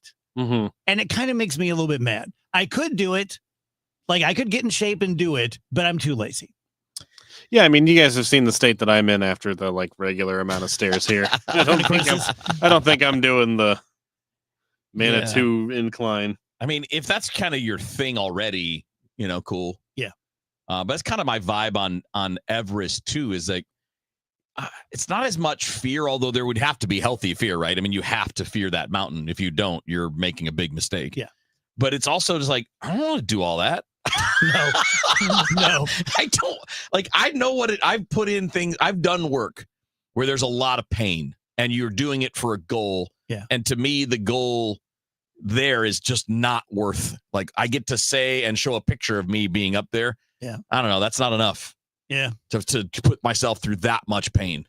Man, climbers can pay anything from $35,000 to more than $100,000 on the 2-month expedition. Yeah. And the climbing permit alone is $11,000. I like that they changed it so that next year you have to prove that you've summited a 21,000-foot mountain before. That's a great start. That's really good. You have to be qualified. Yes. Yeah. Yes. I got nailed again. I was having a discussion similar to this. I think it was last night with Maureen. And I said, like, yeah, you know, like, I should do more. I should work out more and everything. I said, but, you know, I played baseball last season. And she goes, you had won it back. Like, you played exactly 60 seconds. I'm like, well, you know, there's a lot of training goes into it. She's like, where are you doing all this? And I really meant it. When I said it, I'm like, I played a whole season of baseball last year. I was working out every day. You did start down that path, though. Yeah. Because next I year, bought equipment. Next year you'll have a little more build up. You'll have time, and you'll be able to do it just normally. Yeah. But still, that was fun. That's pretty funny. It is. I think everybody needs that person in their Yeah, life. I definitely do. Yeah. Because I'm definitely an S talker. Like, I really meant it. Like, I was just like, yeah, you know, I played baseball. Oh, man. Have you seen my jerseys? Hello. How many grounders did you take? One. In a game? Yeah. You took a lot pregame, right? I mean, a dozen. Most of the work's done pregame. Yeah. Yeah. Play a lot of catch with Bob Ramsey. Tell her that. See? Tell her that. Tell her all the work's done pregame. Yeah. When's the last time you played catch with John Hewlett? Yeah, she don't know. She don't know. She don't know. She don't know what I do about the game. Don't play warm up on the infield, though. I'll tell you that. Yeah, that's for apparently not. No, that is outfield grass is what that's for. That is for babies. Yeah. Baby wah-wahs. Babies and dummies. Who still wear diapers. I totally knew it. Tell you guys about Underdog Fantasy Sports app. You know, you're going to be hearing guys doing different lives for different places. I will be quite honest with you. I didn't know Underdog before they approached me. I was very candid with them that I'm not very techie and I may not be their guy for this. They said, Matt, you're kind of the perfect guy because we are the simplest app to use. And they are. So if you open up Underdog, you'll see that there is every major sport. You pick a sport, you pick a game, you pick a player or two, and you can pick players from different games. And all you do is say higher or lower on the statistics that Underdog provides. They will provide that so-and-so, the starting pitcher, is going to get 6 strikeouts. And you say higher or lower. You don't have to, you know, decide on that player. You can pick someone else you know more about.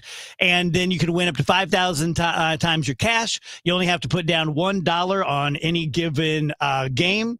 Download the app today. Sign up with promo code Glover to score $100 in bonus funds or bonus entries when you play your first $5. You must be 18 and in the state of Missouri. If you're concerned with your play, call 1-800-GAMBLER. Terms are going to apply. So visit assets.underdogfantasy.com/web/play and get terms _DFS_.html. The Cardinals season may be over, but in St. Louis, sports never stop. The Chiefs are chasing another championship. Mizzou football is making noise, and the Blues are back on the ice. Every weekday at 5, Rush Hour Sports keeps you ahead of the game with news, traffic, weather, and the biggest stories in sports. Kevin Wheeler, Matt Pauley, and Bernie Nicholas, 3 trusted voices St. Louis fans count on. Rush Hour Sports, weekdays at 5 on KMOX. At CertaPro Painters, we know that a happy place comes in many colors, like ones that inspire a sense of wonder, or a new flavor that makes life just a little bit sweeter, or one to celebrate those moments that lift you to new heights. With thousands of 5-star reviews, you can trust us to bring happiness home. CertaPro Painters. That's painting happy. Each CertaPro Painters business is independently owned and operated. Contractor license and registration information is available at CertaPro.com. Let's check in with Dave Murray's weather forecast. Our skies are a little bit unsettled this afternoon thanks to a cool front coming by, a mix of clouds and sunshine for the rest of the day. Maybe a spot shower, but maybe is the key word there. 75 for the high. That's better than we have been. Then tonight, clearing skies and nice, 53. Wednesday, sunny and 75. 49 Wednesday night. Thursday, sunny, 73. A little warmer, near 80 Friday and over this upcoming weekend. From the Saliga Heating and Cooling Weather Center, I'm meteorologist Dave Murray on 104.1 FM, KMOX.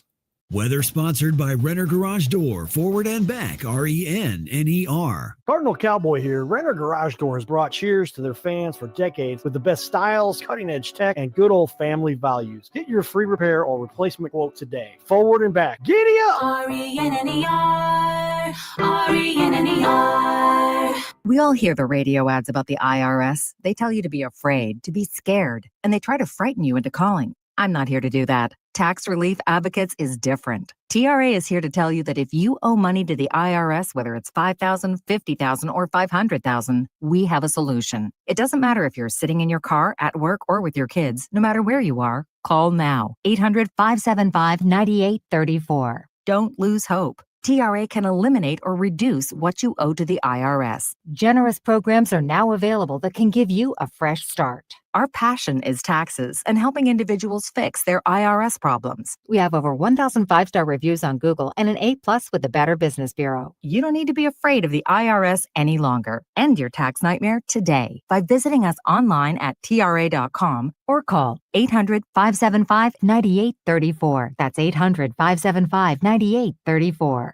Tax Relief Advocates. Real solutions for real people. You've got your whole life ahead of you, so choose a Medicare plan you can count on. And that's what you get with a Medicare Advantage plan from United Healthcare. With more than 45 years experience serving its members, United Healthcare has plans with low monthly premiums that fit your life today and as your needs change tomorrow. The Medicare annual enrollment period ends December 7th, so go to uhc.com/Medicare today. United Healthcare Medicare plans. It's Medicare coverage Missouri can count on. Attention business owners with a net income over $500,000. You need to work with a tax strategist that understands your entrepreneurial mindset. Download the most recent white paper written by E3 Consultants Group titled The Power of a Professional Tax Strategy Team. Go to e3wealth.com/radio to obtain a copy. It's time to learn about wealth and tax strategies that protect your personal and business economy. E3 is ready to help you think differently about your finances. Educate, empower, enlighten. That's the E3 difference. Dave Glover, celebrating 25 years. Hey, Dave, happy 25th. It's George Mahey, proud senior member of the DGS. Hey, my message is simple. Keep doing what you're doing because you're the best in the business. Sponsored by BioBalance Health and BioBalance Skin.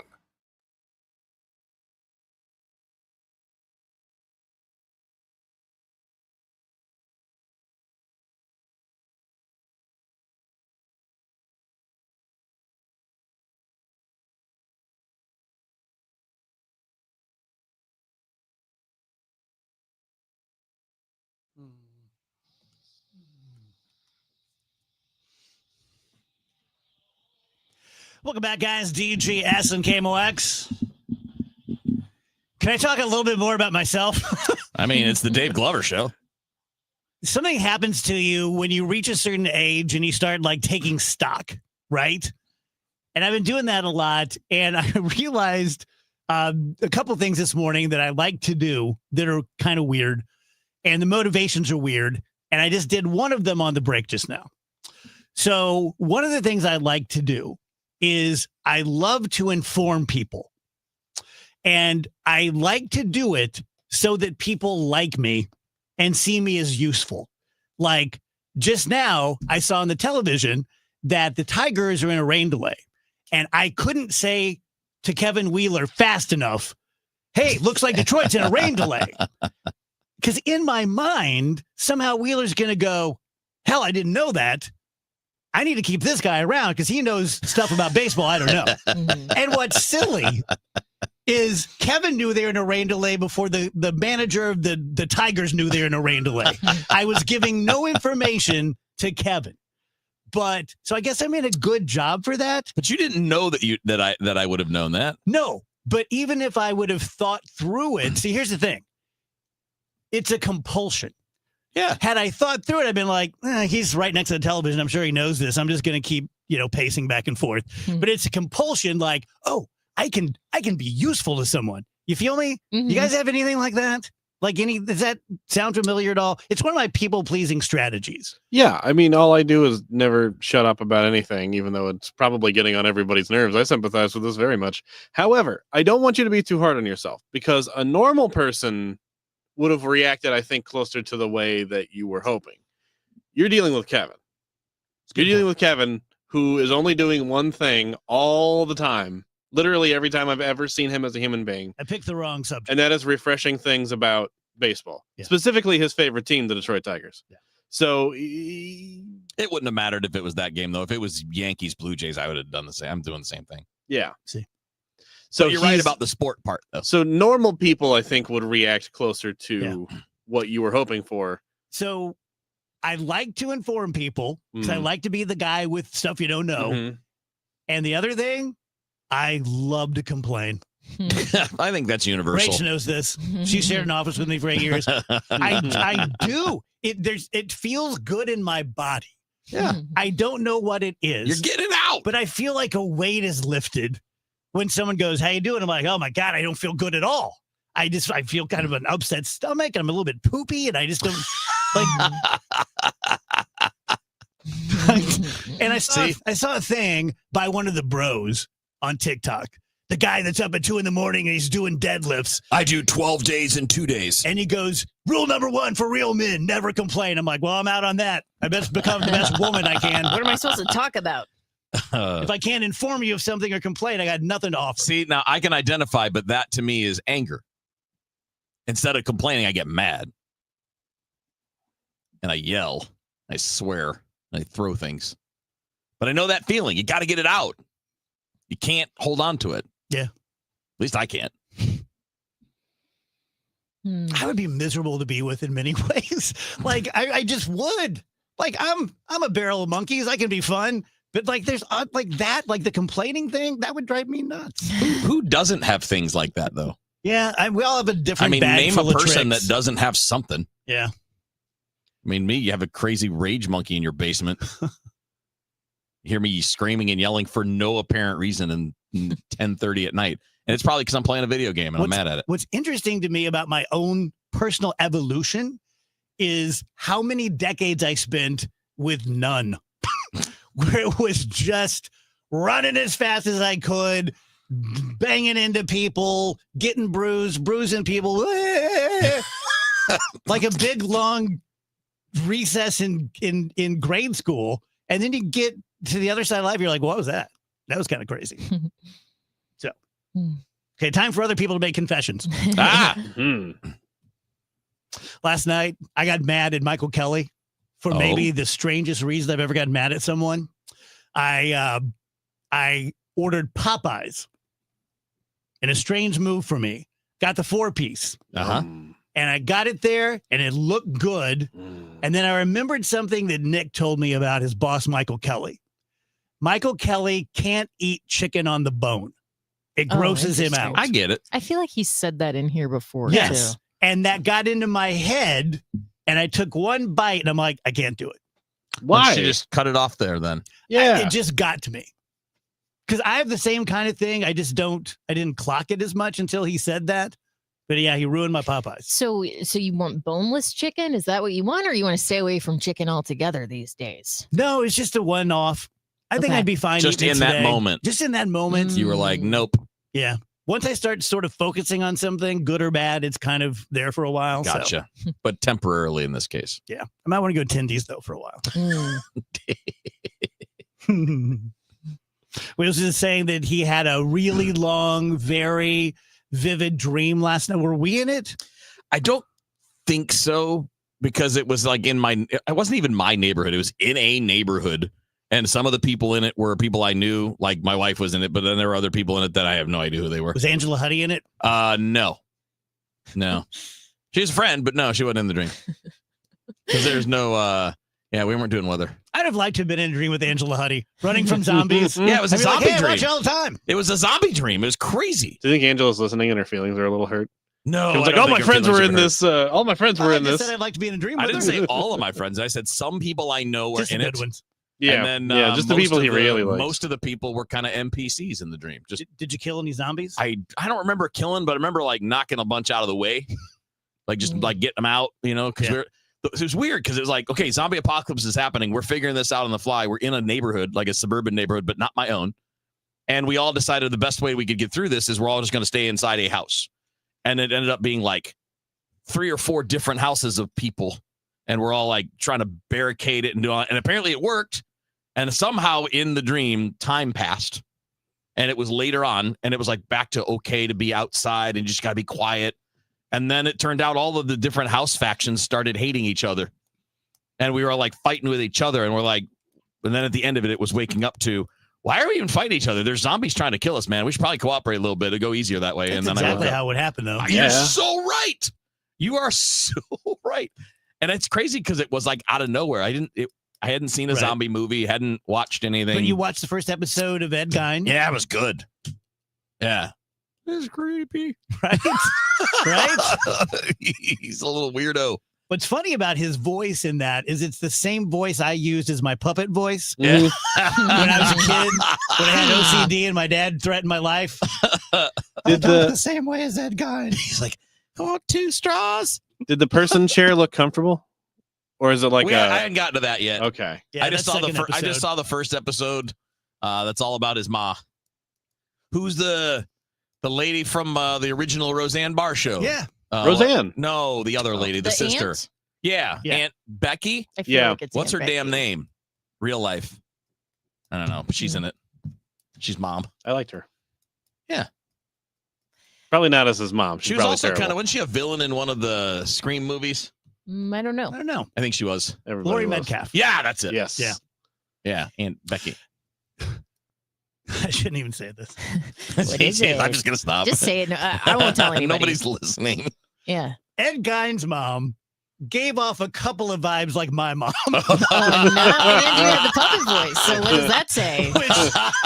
Which, trust me, as I was watching, I'm like, well, 2 + 2 = 4. It's not great for you.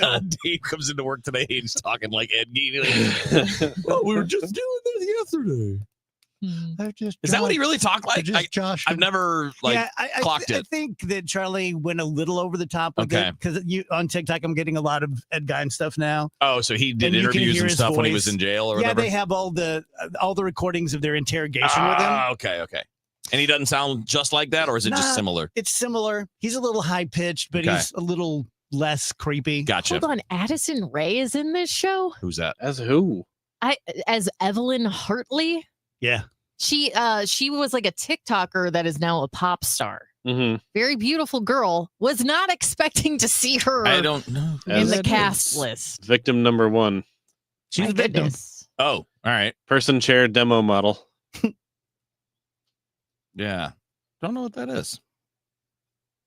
Or I don't know who that is.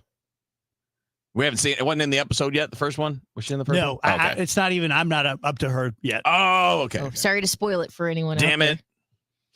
But Addison Rae is coming on the show. Yeah, Ed's mom had a couple of things where I was like, "Coming, mother." Like what? Like, can you say anything? No, I mean it's not like they had topics on the show. It just like the vibe. Yeah, I Yeah, understand. like Yeah. mother knows best kind of thing. Yeah, that's nuts. Doing a lot of disclosing today, aren't I? Yeah. It's okay. Because the Halloween show tonight. Is that what it Yeah. is? Just getting it all out there getting it just in all out case? there. Okay, since Wheels brought up his dream, I keep having recurring dreams that I'm at the mall looking for a very special and cool store, and I wake up before I find the store. What do you think that dream means? Frustration. Means you shouldn't have gone to Alton Square because you ain't gonna find it there. Well, there's because I'll be there and I'll be like shopping at the mall, and it's like I gotta go to the cool store, and I can visualize it in Yeah. my head, and it is the coolest. What's the cool store got? It's got like really cool furniture and really cool clothes. All right, so it's a little bit of everything. And just like everything your Yeah, heart Sears. desires. Yeah, you're talking about Kohl's in the home department. Sears, Macy's. I have one like that for years I've been having a recurring dream of a guitar store in a giant tree like the Keebler Elves. Ooh, and you that's go cool. downstairs and they have the best guitars for the cheapest prices. But it's always a frustration dream because I never walk out of there with one. Mm-hmm. Oh, Can't climb down the tree with a guitar in your hand. Maybe. Yeah. I have the one. It's not. I wouldn't. It recurs, but it's not like super regular. But it's like I got a ball game and I can't find my stuff. Yep. Like, where's my stuff? Same. I had a tooth dream for the first time. You know, they say the teeth dreams where your teeth melt or whatever. Yeah. I had one where I got a not great tooth in the back that was cracked a while ago, and Yeah. it's just stayed cracked, and it's gonna be a huge problem as I get later into my life, I'm sure. And I just had a dream that it like crumbled into dust and like fell out into my hand. And whoever I was with was like, you should hold on to that because they might need it. And I was like, I think they're probably not going to need this pile of dust. Did you feel super relieved when you woke up? Yes. Yeah. I was poking at it for sure. I was like, is it still there? Yeah. Yeah. The half of my left front tooth is fake. It's bonding because one time I was I had this girlfriend who was awesome, and she belonged to a country club, and she was very flouncy. And she was trying to get her beach chair to go up and it wouldn't move. So I reached over, and just as she pulled it as hard as she could, and it hit me in the mouth. Oh. So it knocked half my tooth off, and I kept it and I put it in a Dixie cup full of milk because I'd always heard that they can reattach your tooth. Mm-hmm. So my girlfriend's aunt was a dentist, and we went there on a Saturday. And I'm like big, fat lips. I'm like, I brought my tooth and milk. And she's like, you're adorable. And she just threw it out, yeah, that's not going to work. Not a thing. But it falls out like every 5 years and I have to go get it done again. Which blows. Yeah, that's annoying. Well, it really sucks because I don't like going to the dentist. And every time I go, they're like, oh, you're going to need some major work. I'm like, I'll see you in 5 years when this thing falls out. We have a live here, Rach? Yes, we do. BioBalance? Why don't you do it? I'm sure. I'm sure you could. I think I could. I'm sure Mitch could do it by now. If anyone out there, male or female, is, when you start, like I'm talking and making all these confessions and I feel this and I feel that, if you get on a run where you're telling your spouse, your best friend, or whoever will listen, like, I just don't feel good. I just kind of feel like I'm hungover. I just feel like I had like a light kind of flu all the time. That is a symptom of losing your testosterone. One of many symptoms. Your mood can change. Your sleep can change. Your sex life is one of the first things to go. Just know that there is very reasonable hope right at your fingertips. I've been going to Dr. Maupin forever, but I've been getting the testosterone pellets for 6 years, and it made everything better. You can go right next door to BioBalance Skin and get treatments like Botox and chemical peels and micro needling and things like that, which really, truly do make a change in your face. Maybe de-age you 5 or 10 years. It's great if you have like an event coming up, you can get something and knowing that in a week you're going to look your absolute best. It's a med spa. It's very upscale. It's very cool. Everyone there's very funny. I like going there. Men, don't feel sheepish. Half the people there are men. For all things Maupin, go to biobalancehealth.com. Working full-time but still falling behind? Learn how real estate education can help you build income and get ahead on your terms. Text radio to 88007. That's RADIO to 88007. Presented by Lifestyles Unlimited. You're listening to Leaf Filter Radio, and the guru of gutter protection himself, Chris Coonahan, is here to take your most pressing leaf-related questions. Hey, everybody, Chris here. I understand we have Ron on the line. Ron, where are you calling from? Uh-oh. Ron, are you calling from a ladder? Well, I was. I wanted to ask Chris what I need to do to get my gutters ready to have Leaf Filter installed. Oh, Ron, you don't have to do anything. A Leaf Filter Trusted Pro will come out and clean out your gutters, realign and seal your gutters, and install a Leaf Filter, America's #1 gutter protection system. So I didn't need to get on this ladder? Ron, Leaf Filter Trusted Pros are in your neighborhood and ready to help. Just visit leaffilter.com/deal to schedule your free gutter inspection and get up to 30% off. Thank goodness. What was that site? To get this special radio offer, go to leaffilter.com/deal for your free gutter inspection today and get up to 30% off. That's leaffilter.com/deal for up to 30% off. leaffilter.com/deal. See representative for warranty details. This is a test of the emergency alert system. This is only a test.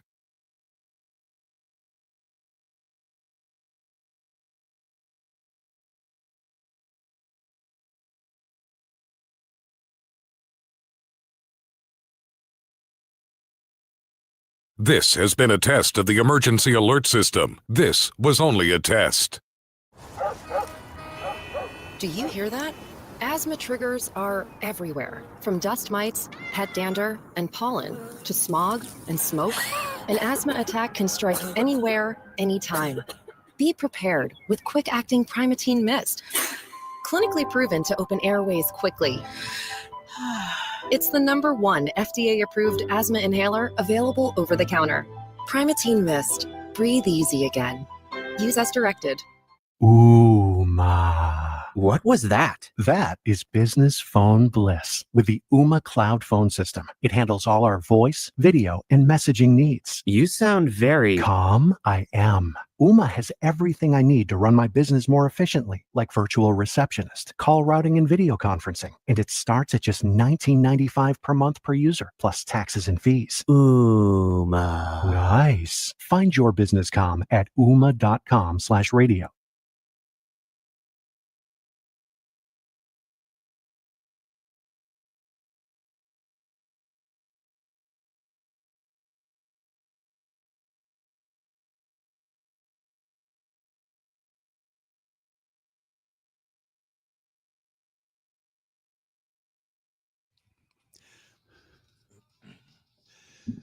Welcome back, guys. DGS. So I met a couple people last week. Maria Kina was doing an interview with them, and they wanted to take a picture with me. And I just really kind of fell in love with them and asked them to be on the show today. They'll be on at 3. Denise Cross is the executive director of the Developmental Disabilities Board of St. Charles County. Aaron Likens is an author and autism ambassador and public speaker. Aaron is also the flag guy for the Indy 500. So had a really nice conversation with them real quick on a break. So they'll be in studio in the next segment. Looking forward to that. Awesome. Looking forward to meeting them. Yeah. I have a couple of random thoughts. You want them? It's been a random Dave day, so we might as well keep going. Wheels, this one's for you. All right. If you see a Major League Baseball player who is ugly, that guy is good. He had no advantages of being the pretty boy 14-year-old or being the best looking guy in high school. He's fugly. And he's so good, he made it to the major leagues. You know, you want to agree? No, I don't. But you're having trouble not. Because if the guy, he maybe has an ugly face, but if he's 6'6" and throws 100, well, he had a lot of advantages that had nothing to do with his work or skill. I'm just or saying the things. face game matters in young sports. To a degree, but I mean, if you throw 100, you throw 100. If someone's like a physical specimen. Yeah. But if you got two players that are equal and one's good looking, I think that's more a quarterback thing. You think so? At least, I mean, I'm sure it comes into play in that human scouting sense, right? Like, because we all do, every person does it in one way or another. You will look, you see something and you have a thought. You see a person and you have a thought. One way or the other. A lot of times it's even subconscious. Like, it's not a conscious thought. It can be so in that way, sure, in the normal human way. But it's just so measured. I think that probably used to be true more than it is now, because now everything is so measured. It's like we got your numbers. We know what your spin rate is on your fastball. We know you throw 97. We think we can make you throw 100.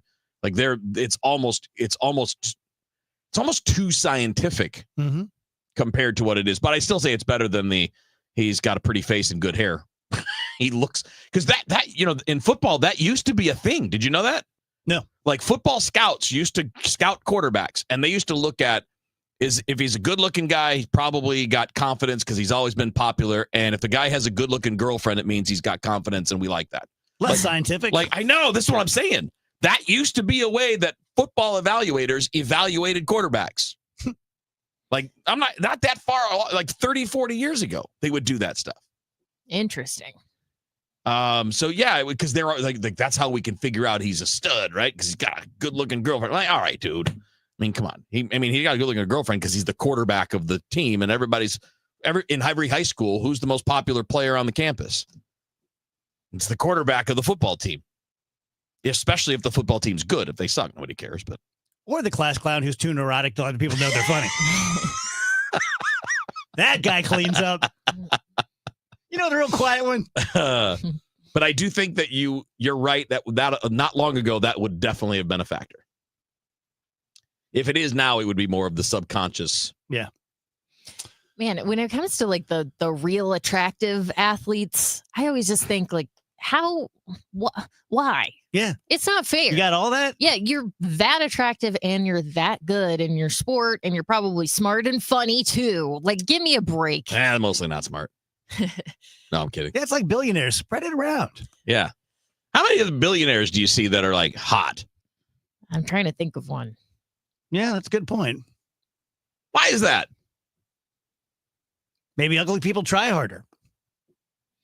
Maybe they need to make a whole bunch of money to make up for the fact that they're not attractive. We got theories here on the DGS. Maybe onto some things.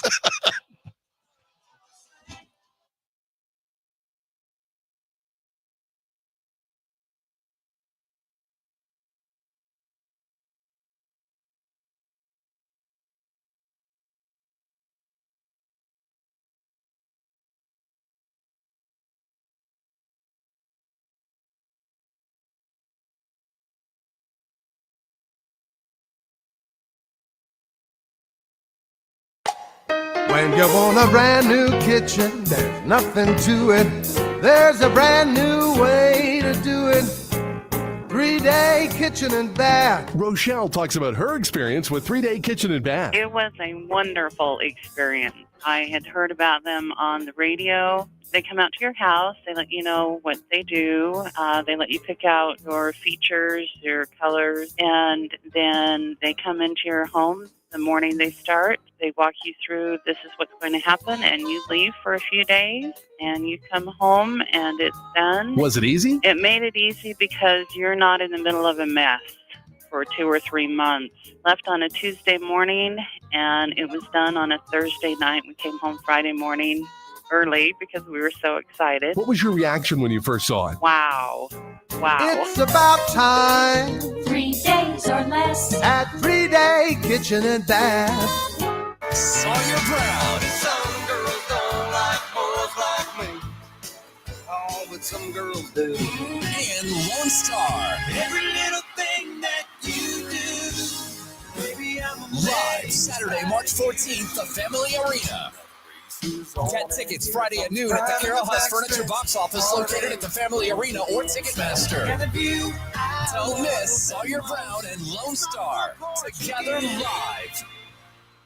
Just hearing the word IRS can make people break out in a cold sweat. No one wants to deal with the IRS, and now you don't have to. The good news is Legal Tax Defense has been successfully negotiating with the IRS for more than 15 years. It doesn't matter how much you owe, whether it's $5,000 or $5 million. You deserve the best in the business on your side, and that is Legal Tax Defense. Even if you're working with someone else and just want a second opinion, there is no cost or obligation to call. They can prevent levies, liens, wage garnishments, even file back tax returns. And the best news about Legal Tax Defense is they won't take your case unless they know they will reduce or eliminate your tax debt. Call Legal Tax Defense right now for a free no-risk consultation. 800-979-3168.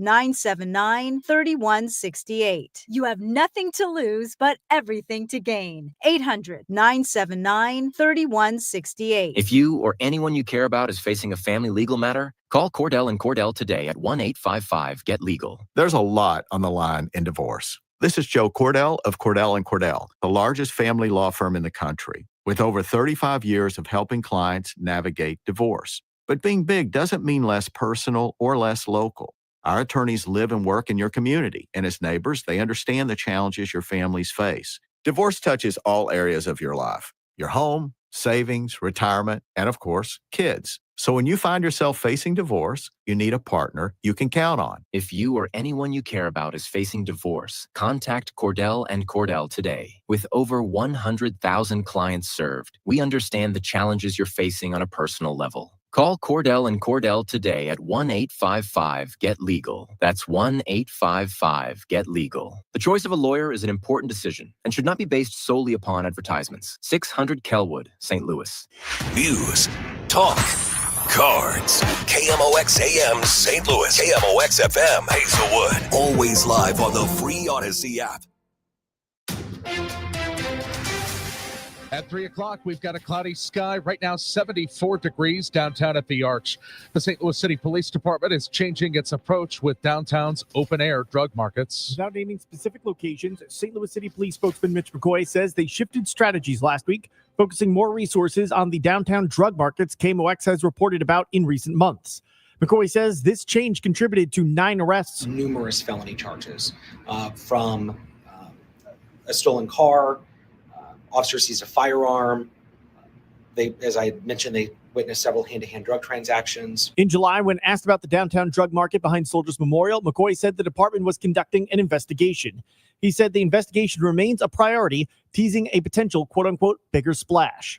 Sean Malone, KMOX News. National Guard expected to be deployed today as leaders in Chicago continue to clash with the Trump administration's plans. Mallory Vorbroker is there. At City Hall, Chicago Mayor Brandon Johnson told reporters he has not heard directly from the Trump administration about the deployment of hundreds of National Guard troops to Chicago, but he calls the move illegal. This is not about deportation. This is not about safety for this president. This is about authoritarianism.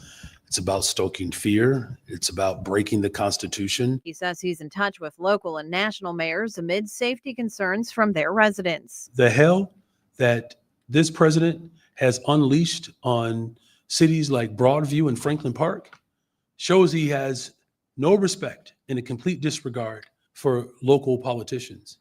But we are the ones that the residents come to every day. The White House said the National Guard is coming to the city in response to anti-ICE protests and violent encounters with agents. Missouri U.S. Senator Josh Hawley reacts after learning his phone records were collected as part of the January 6th investigation. Gee, it sure looks like targeting political opponents to me, and yet I haven't heard a word from that side of the dais about any concern whatsoever. We've got nothing but concerns today, but no concern at all for a Justice Department that is tapping the phones of sitting United States senators because who knows why. A document released yesterday by Senate Republicans shows the FBI reviewed lawmakers' call logs and duration, but not the actual content of their calls as part of the probe.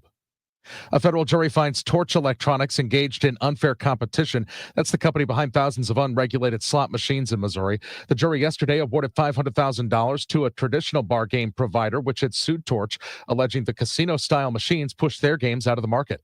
While Torch's lawyer tells the Post-Dispatch the verdict is a commercial matter, it now allows a federal judge to rule on the bigger question, whether the machines are illegal gambling devices under state law.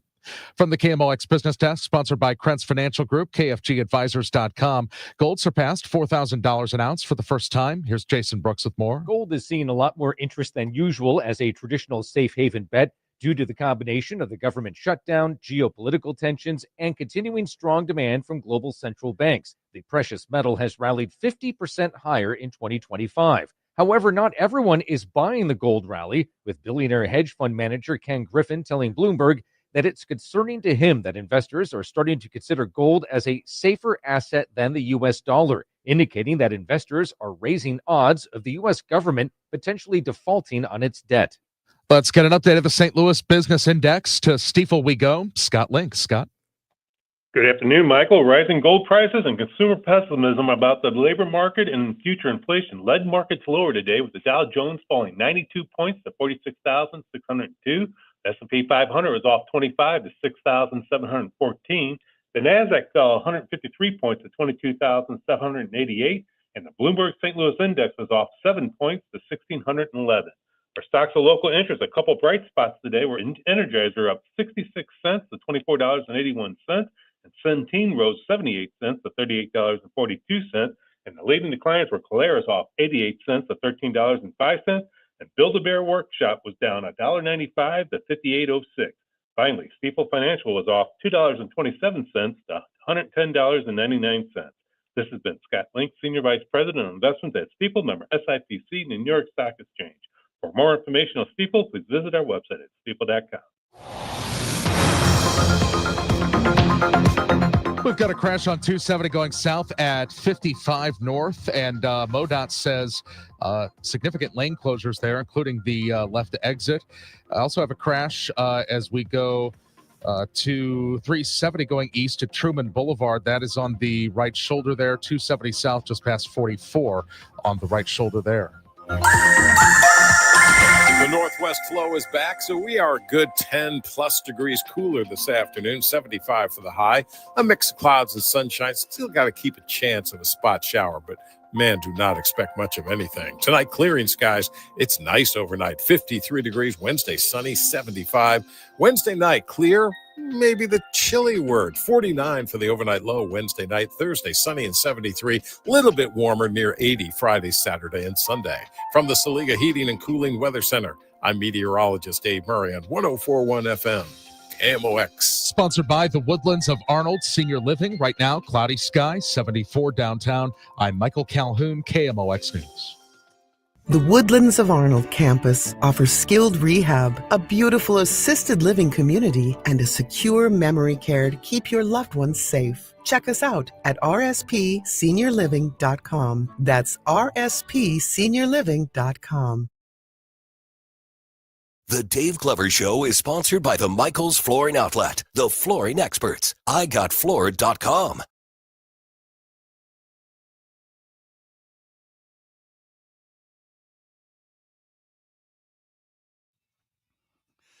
Welcome back, guys. DGS 1041 FM KMOX. Happy Tuesday to you. Kind of a overcast, finally a fall feeling day. Supposed to be in the 70s for the next 10 days or so, so enjoy that.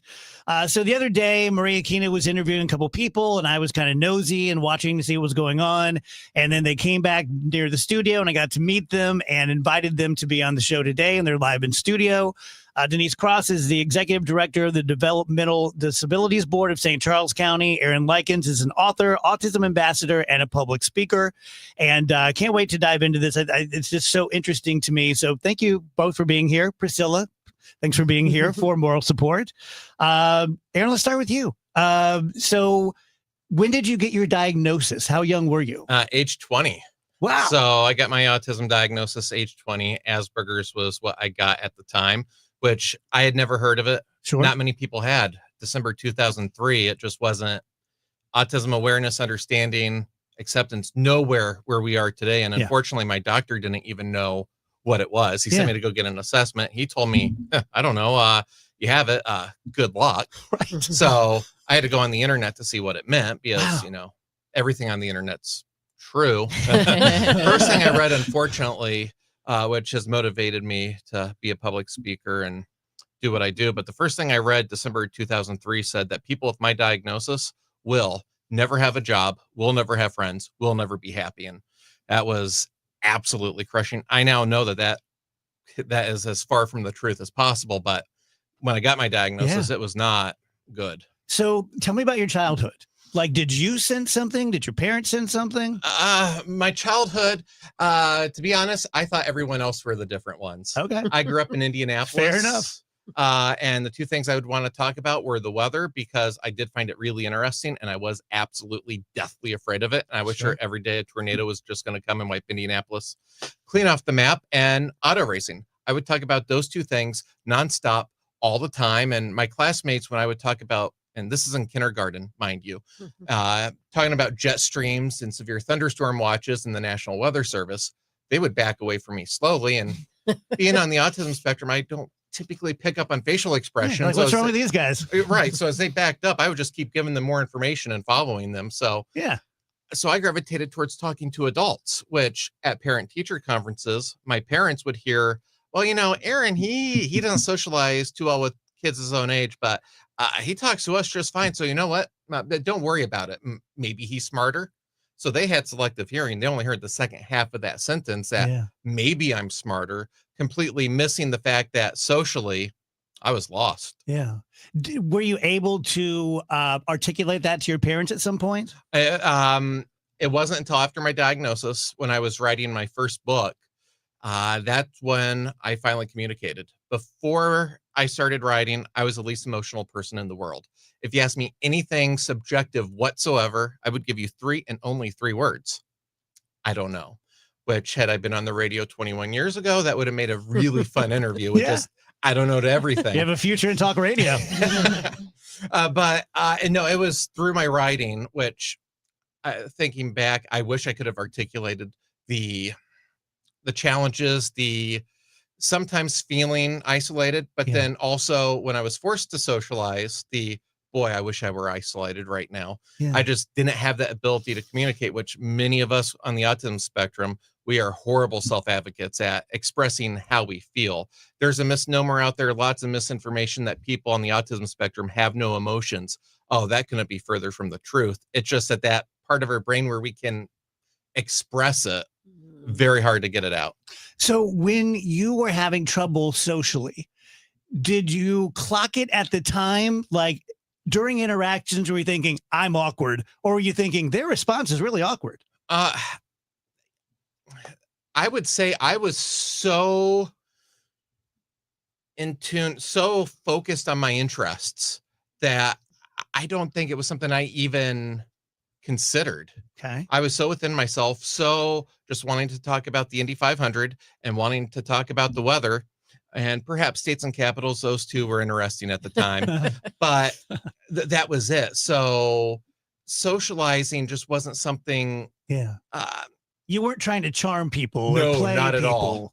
That concept was just foreign to you. Not even existent. Yeah. When people who you dealt with were charming, did you go, that guy's got something I don't have? Or are you just like, I don't even know what he's doing? I don't even, the way I describe it, I think in my newest book, Plane and Traffic, is that there is a social dance going on, and I didn't even recognize the steps, and I didn't even know that a dance was even going on. And you hear that a lot with people that got the diagnosis of Asperger's, that younger, we were oblivious. And then as the social dynamics get more complicated, the teenage years, high school years, and beyond, that's when I started going, wait a minute. And then it's like a detective movie where you get that final piece of evidence and everything in your life makes sense like that. Yeah. So you'll hear a lot about people on the spectrum that, well, they struggle here, but man, can they this? Does that ring true with you? Oh, absolutely. My during the IndyCar season, during the NTT IndyCar series, I'm the chief starter of the races. So that's one thing that a lot of people would go, wait, you have autism. How are you in a position where there's so lots of trust to you? A lot of trust, a lot of sensory input, which I struggled with that in school. A lot of us on the spectrum, we will hear everything in our environment. And in the school setting, it was very difficult for me to focus on what the teacher was saying because I was hearing what was going on in both classrooms beside me and what was going on in the hall. It was frustrating. And most of all, it was exhausting trying to pay attention to what I needed to pay attention to. By noon, I had nothing left in the reserve tank for me. And afternoons were just junk for me. However, at the racetrack, being in the position of displaying the flags and being the chief observer out on the track, that hypersensitivity is a huge advantage of hearing when, okay, I heard a flapping noise. Oh, that came off of that car. Being able to relay that information to race control is just so much fun. So it's odd that the thing that gave me one of my biggest challenges in that environment is, for me, a huge strength. Yeah, we're talking to Aaron Likens here, who is an autism ambassador and public speaker. Denise Cross is here too, but I don't know if you're going to get to talk. This is just so fascinating. So you said something on the break, Aaron. You said that being the flag man at an Indianapolis race is easy. Going into a QT and ordering a soda is difficult. Absolutely. And that goes with being a public speaker as well. At the racetrack, let's see, this year's Indianapolis 500, we had 350,000 spectators on the ground for that race. And when the race starts, none of that matters. There are no people. It's just the flags, the cars, and the job at hand. I walk into a gas station, there's a chance of a random social encounter. And going back to when I was in school, I did struggle with those random interactions. Yeah. Like if somebody says, hello, how are you? Okay, I take questions literally. How are you? Okay, what is the criteria? Are we talking about today, the past 7 days, past 6 months, past year? A lot of wacky things have happened in the past year. So what's this person looking for out of me? Right. So I will often say, people think I'm joking when I say, how am I? I'm here. It sounds like I'm on Jeopardy. I'm phrasing it in the form of a question. Right. I don't know if that's an accurate answer. I don't know what to say. So is it difficult for you to go, oh, people want to hear me go, I'm fine, and so that's just going to be my standard answer? Yeah, I understand the script, and that goes back to that dance of a conversation that I mentioned. I don't understand the steps. Yeah. To just say I'm fine. And I know that's a script. I know, like, no matter what, person A says, hello, how are you? Person B is supposed to say fine and reciprocate and say, how are you? And person A says fine. And that's that. Even though it's so meaningless. It's meaningless. So why are we partaking in it? Yeah. There are times where if a lot of wacky stuff have happened in the past week, I will let the person know exactly how I'm doing. Yeah. And it's like being back in kindergarten again. And they're like, how do I get out of this conversation? Backing away slowly. So I see you're a married fellow? I am. And do you have kids? No kids. Tell me about marriage being on the spectrum. Yes. Wasn't prepared for that. I hope Kristen is listening right now. No one's listening to this. Don't worry about it. Relationships were something that I struggled with. My first girlfriend, which I never thought I would get married. My first girlfriend, after my diagnosis, to see if she still liked me, I broke up with her to see if she still liked me. Solid plan. And I did so on Christmas, and I did so via text message. Wow. And that was back on the phone, so you had to hit like the button 3 or 4 times to get the letter. So that was some dedication. But no, I thought marriage was something that would never occur because, we can be bad at self-advocacy or self-advocating for ourselves, and self-image can also be a challenge for us. So to find someone like I found that builds me up, and it's like, oh, you have autism? Okay, so magical. Did it bother you when you thought you wouldn't get married? Did it seem like a big thing you're going to miss out on, or were you okay with it? I would say it troubled me. Again, going back to that fateful night of the diagnosis and that bad information I got, that defined me. So why would anybody find interest in someone that is never going to have a job, never going to have friends, and never going to be happy? So that sort of defined who I was, which I forgot who I was before that. I flagged here in St. Louis at a go-kart club. I had jobs. I had been happy, but having that right then just was very destructive. Yeah. Let's do another segment here, Rach. Okay. I can tell you want to jump in here and talk as well. So we're going to take a break, come back, and we'll talk a little bit more. Maybe Denise will get to talk. I don't know. It's possible.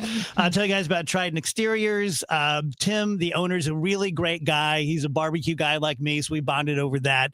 In fact, he was in the restaurant business for about 20 years, which is important because that is an industry that's all about customer service. And so in the exteriors business, I know from representing Better Business Bureau for all those years, that you don't equate customer service with roofers. And that's just something that we just accepted. Like, well, I guess they're just going to kind of lie to me every time they come out. Just part of doing business. Not true. Trident Exteriors does not do that. If they say that it's going to take them 2 days, it's going to take them 2 days. If it's going to take them 3, they're going to tell you what the reason is. It's going to be a really good reason. They are always going to be the middle bid because they don't shortchange you, and they don't ask you for more money than what is true value. They are a James Hardy and Smart Siding company out of Webster Grove, so they're high end, but again, they're not going to be the highest bid. You can trust them. Roofing, siding, gutters, fences, 314-717-1159, Triton-STL.com. You know your customers. Ralph likes his coffee black on Fridays, but Mondays he takes a little cream. Jennifer comes in every 3 years when her lease is up to get the newer and better model. And for some reason, pepperoni pizza sells like crazy on Friday nights. Who knew? At Odyssey, we have the expertise to get your media plan done right. With ads like you're hearing right now, to targeted social media campaigns, search engine optimization, and location-based advertising. Advertise with Odyssey and help us grow your business. Visit ads.odyssey.com. If you're drowning in IRS debt and can't afford to pay, then you need to take advantage of special IRS tax programs that are available and free yourself from IRS collection efforts once and for all. Due to the financial hardship consumers are facing throughout the country, the Internal Revenue Service has made it easier to settle delinquent tax problems. An open phone line has been established by Community Tax for consumers to call and see if they qualify. Take down this number or store it in your cell phone, but call the Community Tax Helpline at 800-536-9607. If you owe back taxes to the IRS and cannot afford to pay them back, or even if you have years of unfiled tax returns, there's no need to fear anymore. But you have to call the Community Tax Helpline today at 800-536-9607. 9607 for the help that you need. Don't take on the IRS alone. They can attack your wages, savings, pension, home, and even your Social Security check. Call 800-536-9607 for your free consultation and to see if you qualify. That's 800-536-9607. When you retire, the paycheck from your job will likely stop. But here's what won't stop: bills, taxes, and medical issues. Sure, there's Social Security, but that may not be enough. Steve All and his team at the All Financial Group can show you potential ways to develop a new stream of income that can last as long as you live. Kind of like having your own personal pension. You won't have to worry about whether the market is up or down or who's sitting in the White House. You can spend your time instead on the things that matter, like family, friends, and doing the things you never had time to do before. Call Steve All today at 636-230-8824. That's 636-230-8824 and schedule a custom income review at no charge. Or find us online at yourmoneymattersstl.com. Investment advisory products and services made available through Impact Partnership Wealth, LLC, IPW, a registered investment advisor. Neither the firm nor its agents or representatives may give tax or legal advice. When you enter a place of business, you're owed a legal duty that the place of business is safe for you to shop in. I'm John Morgan of Morgan & Morgan. If you suffered an injury at a place of business, our duty is to protect you after that harm. Morgan & Morgan, for the people. Join Mark Patrick seminars and lose the weight or stop smoking guaranteed. That's right, weight loss seminar at the Marriott St. Louis West in St. Louis at 11 a.m. Registration 10:30 a.m. Stop smoking seminar 2 p.m. Registration 1:30 p.m. The Dave Glover Show, weekdays at 1 on 104.1 FM, KMOX.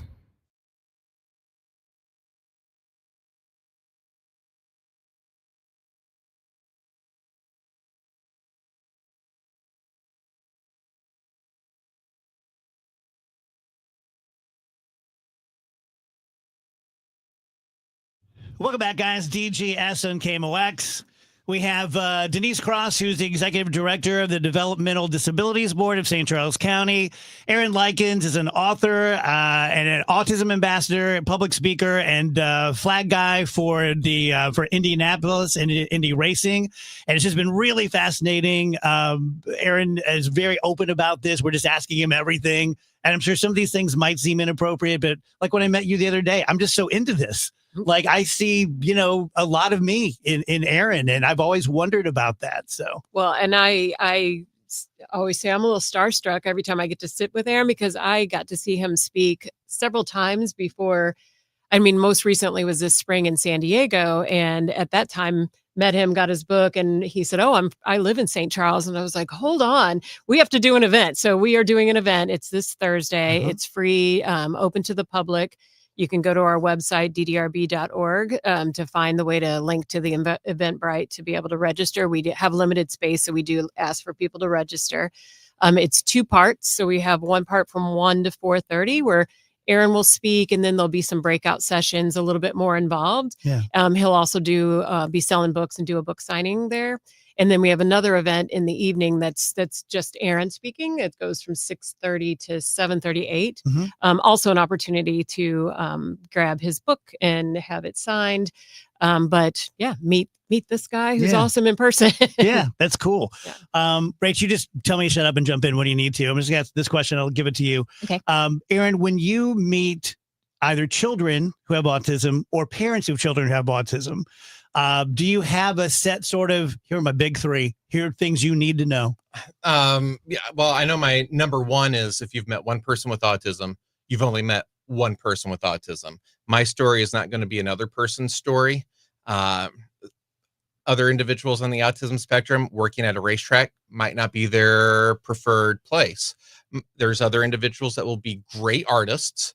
Myself, I got an F in first grade art. So don't compare yourself to another. The trouble in communicating, socializing, and making judgments will probably be there across the board. But in terms of each individual, it's hard to give a top 3 because what applies to me could be the absolute opposite to the next. Yeah. Do you, to the extent that your parents were frustrated with you or your siblings were frustrated with you at the time, or even looking back, do you go, I get it? Or does it still sort of like, I don't understand? No, do I get it?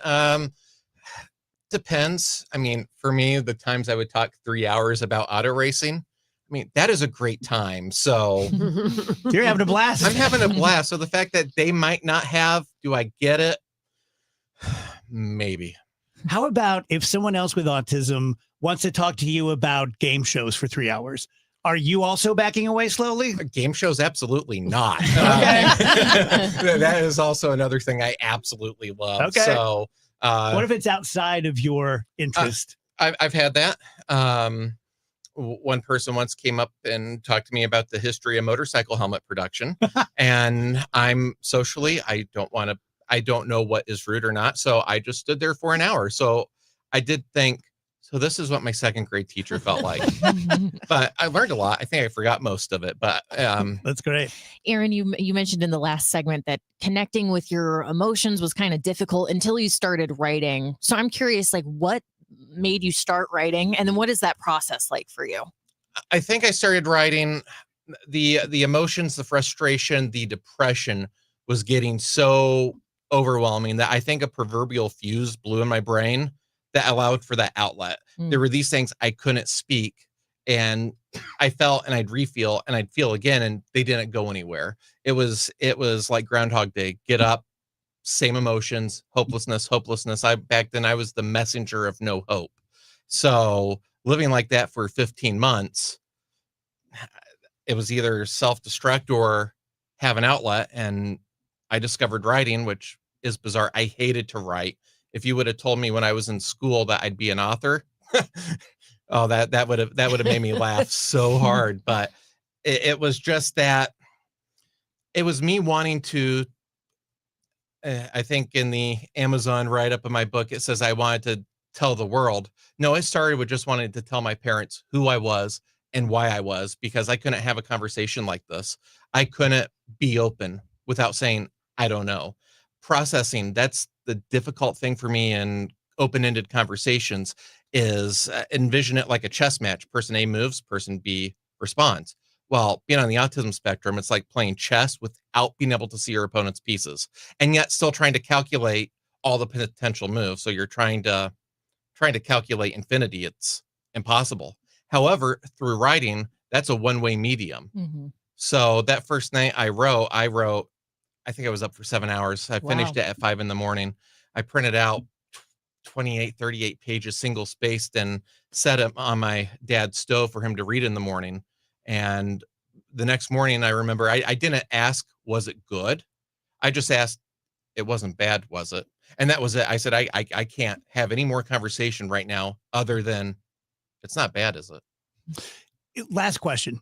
Every now and then you'll see something on Drudge, possible cure for autism. If there was a pill you could take and it would be gone, are you taking the pill? Are you happy? Like you're living life? The first answer I will give is we with autism don't like change. So that would be a change. So why would I want to change? Right. Secondly, the more deep answer would be absolutely not. For myself, now, not every person on the spectrum is going to share my same sentiment. Some will say absolutely. Myself, the strengths I have in public speaking, which I have no idea how I'm a public speaker. I'm so shy.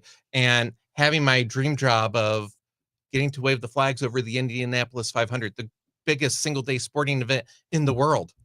You're doing okay. And in the right place. It's autism is a disability. Yeah. But in those environments, it helps me thrive. Yeah. Some would say it's a superpower. I don't, because in other environments it's such a huge challenge. Yeah. But I wouldn't change. No. Yeah. Well, you're lovely. This is fantastic. The website once again is ddrb.org, and we'd love to see people come out and meet Aaron in person and hear more of this. Go to Amazon. The book is Playing in Traffic by Aaron Likens. Thank you, Aaron. Thank you, Denise. Thank you. Thank you, Priscilla.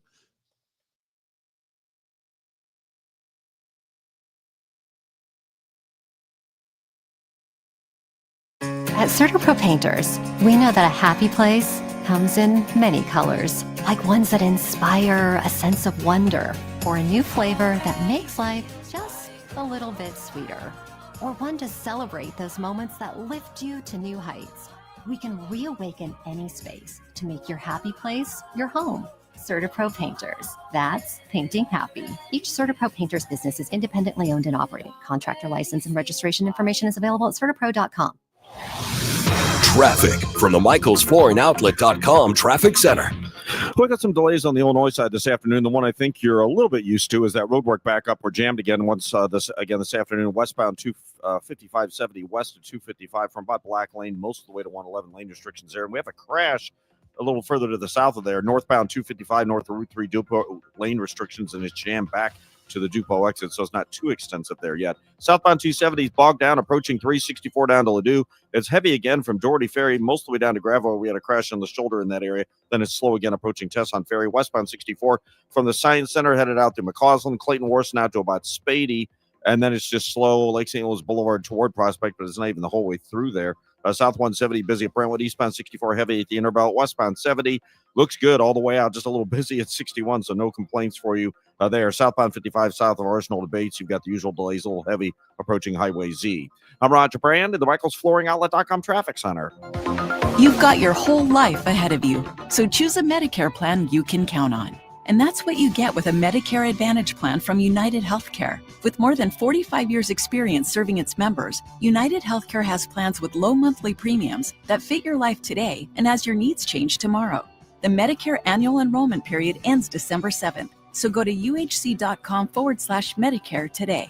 United Healthcare Medicare plans. It's Medicare coverage Missouri can count on. So John Moriarty from E3 Wealth was in last week.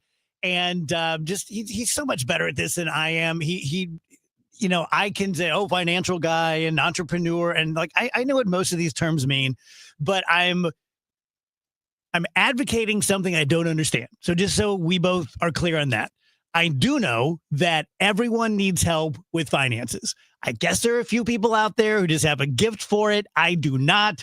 I should have got involved with someone way earlier than I did. So learn from my mistakes. Get involved early. If you are an individual or a family that's worried about taxes or putting money away for retirement, by all means, call John. If you're not a fit, both ways, he'll give you a list of names of people who might be better for you.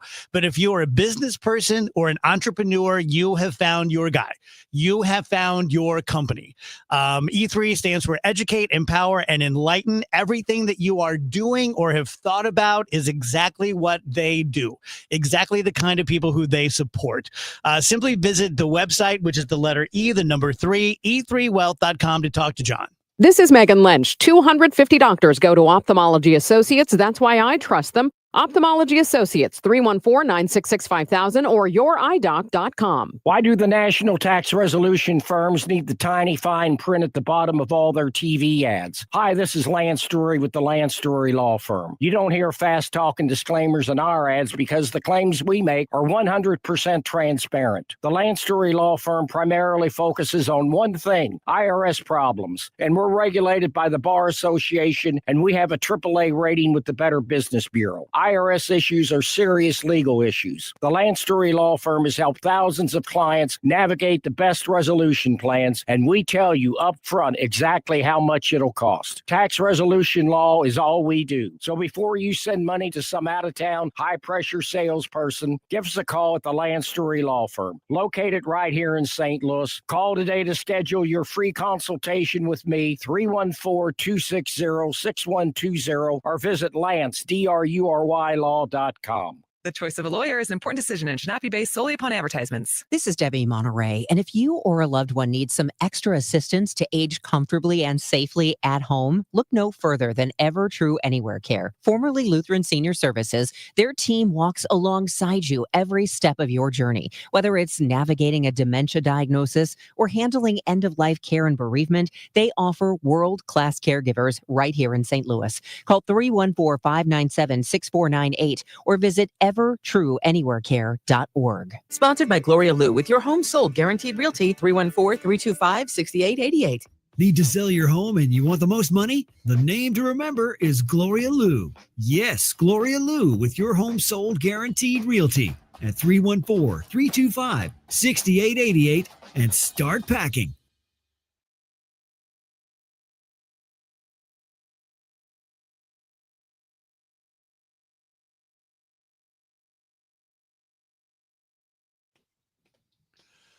Welcome back, guys. DGS on KMOX from the Saliga Heating and Cooling Weather Desk. Dave Murray joins us. Hello, Dave.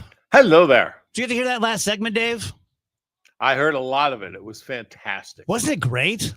It really was. It's such a privilege to be able to have such an honest dialogue with someone on the spectrum like that, who welcomes it, and it's so insightful like that. I got a lot out of that. I did too, but one of the last things that Aaron said was, if there was a pill that could solve all this, would you take it? And he said, no, I wouldn't take it. I love that.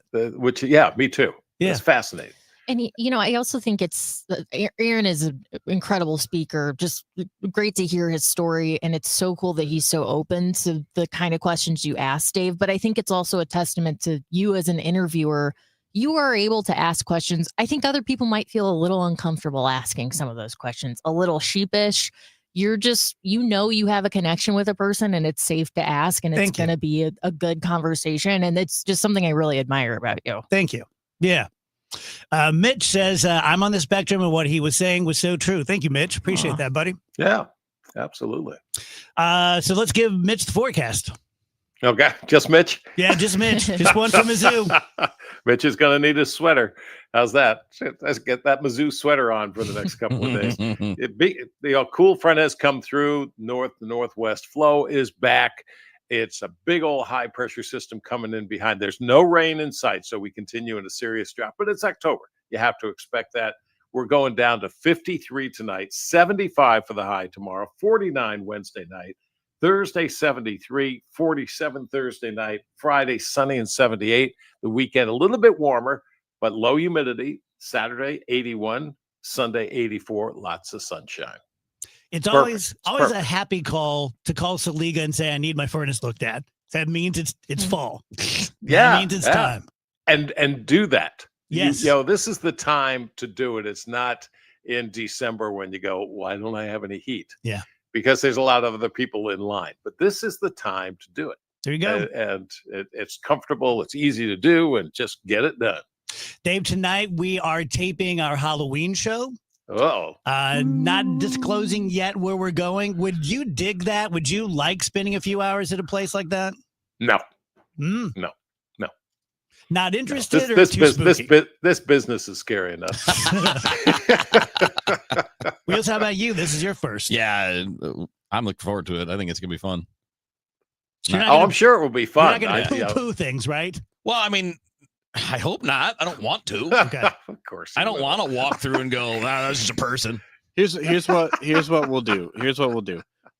Keep it to yourself. How about that? I'll we'll try. Play the keep it to yourself But game. that's not very good for air because it'll just be silent. I won't be saying nothing. That's fine. Of course, maybe that's the goal. That's a good goal. I just finally a way to get me to shut up. I just picture Seen but the not show heard. being an hour of spooky background music and Wheeler going, "Oh, this is crap." No. I told. Look at. Here, I'll tell you what. No. Here, I'll tell you what I texted my buddies this morning because I told some of my buddies that we were doing this, and I said I've been rehearsing my lines. Did you guys hear that? What was that? Hello? Whoa! Does that work? What would you do if you saw a red-haired ghost? Ghosts have red hair. It'll be like my brother or sister. Like whatever. Well, they're dead. Whatever. We're gingers, man. We're kindred spirits, so to speak. And that's true. If a red-haired person died, they're not going to pick on me. Right, became a ghost. We're buddies. And someone moved into their house, and they're like, here we go. And they were ginger. They're like, Yeah, my buddy. Yeah, we're friends now. Also, they would, even if they did try to scare Wheels, he would just be like, not scared. Not Like, scared. They would give up immediately. You Not have scary. to- Doesn't bother me. Yeah, I mean, I don't know. I don't know what I've never been in a spot like that where I was like, so I don't know what would do it. Until tonight. Maybe. What, not movies, but real life, what does scare you? Well, I mean, like if you have, like, I know you have a very nice basement where you live. Yeah. But if you were at another house that was a scary basement, like Psycho, does going down there bother you? No. No such thing as a scary basement. No. I mean, not really. Not unless there's something down there. How about if you were walking down the stairs in a basement, coming down the stairs, and you walked right into a giant spider web? It wouldn't scare me. It would annoy me though. I'd be mad.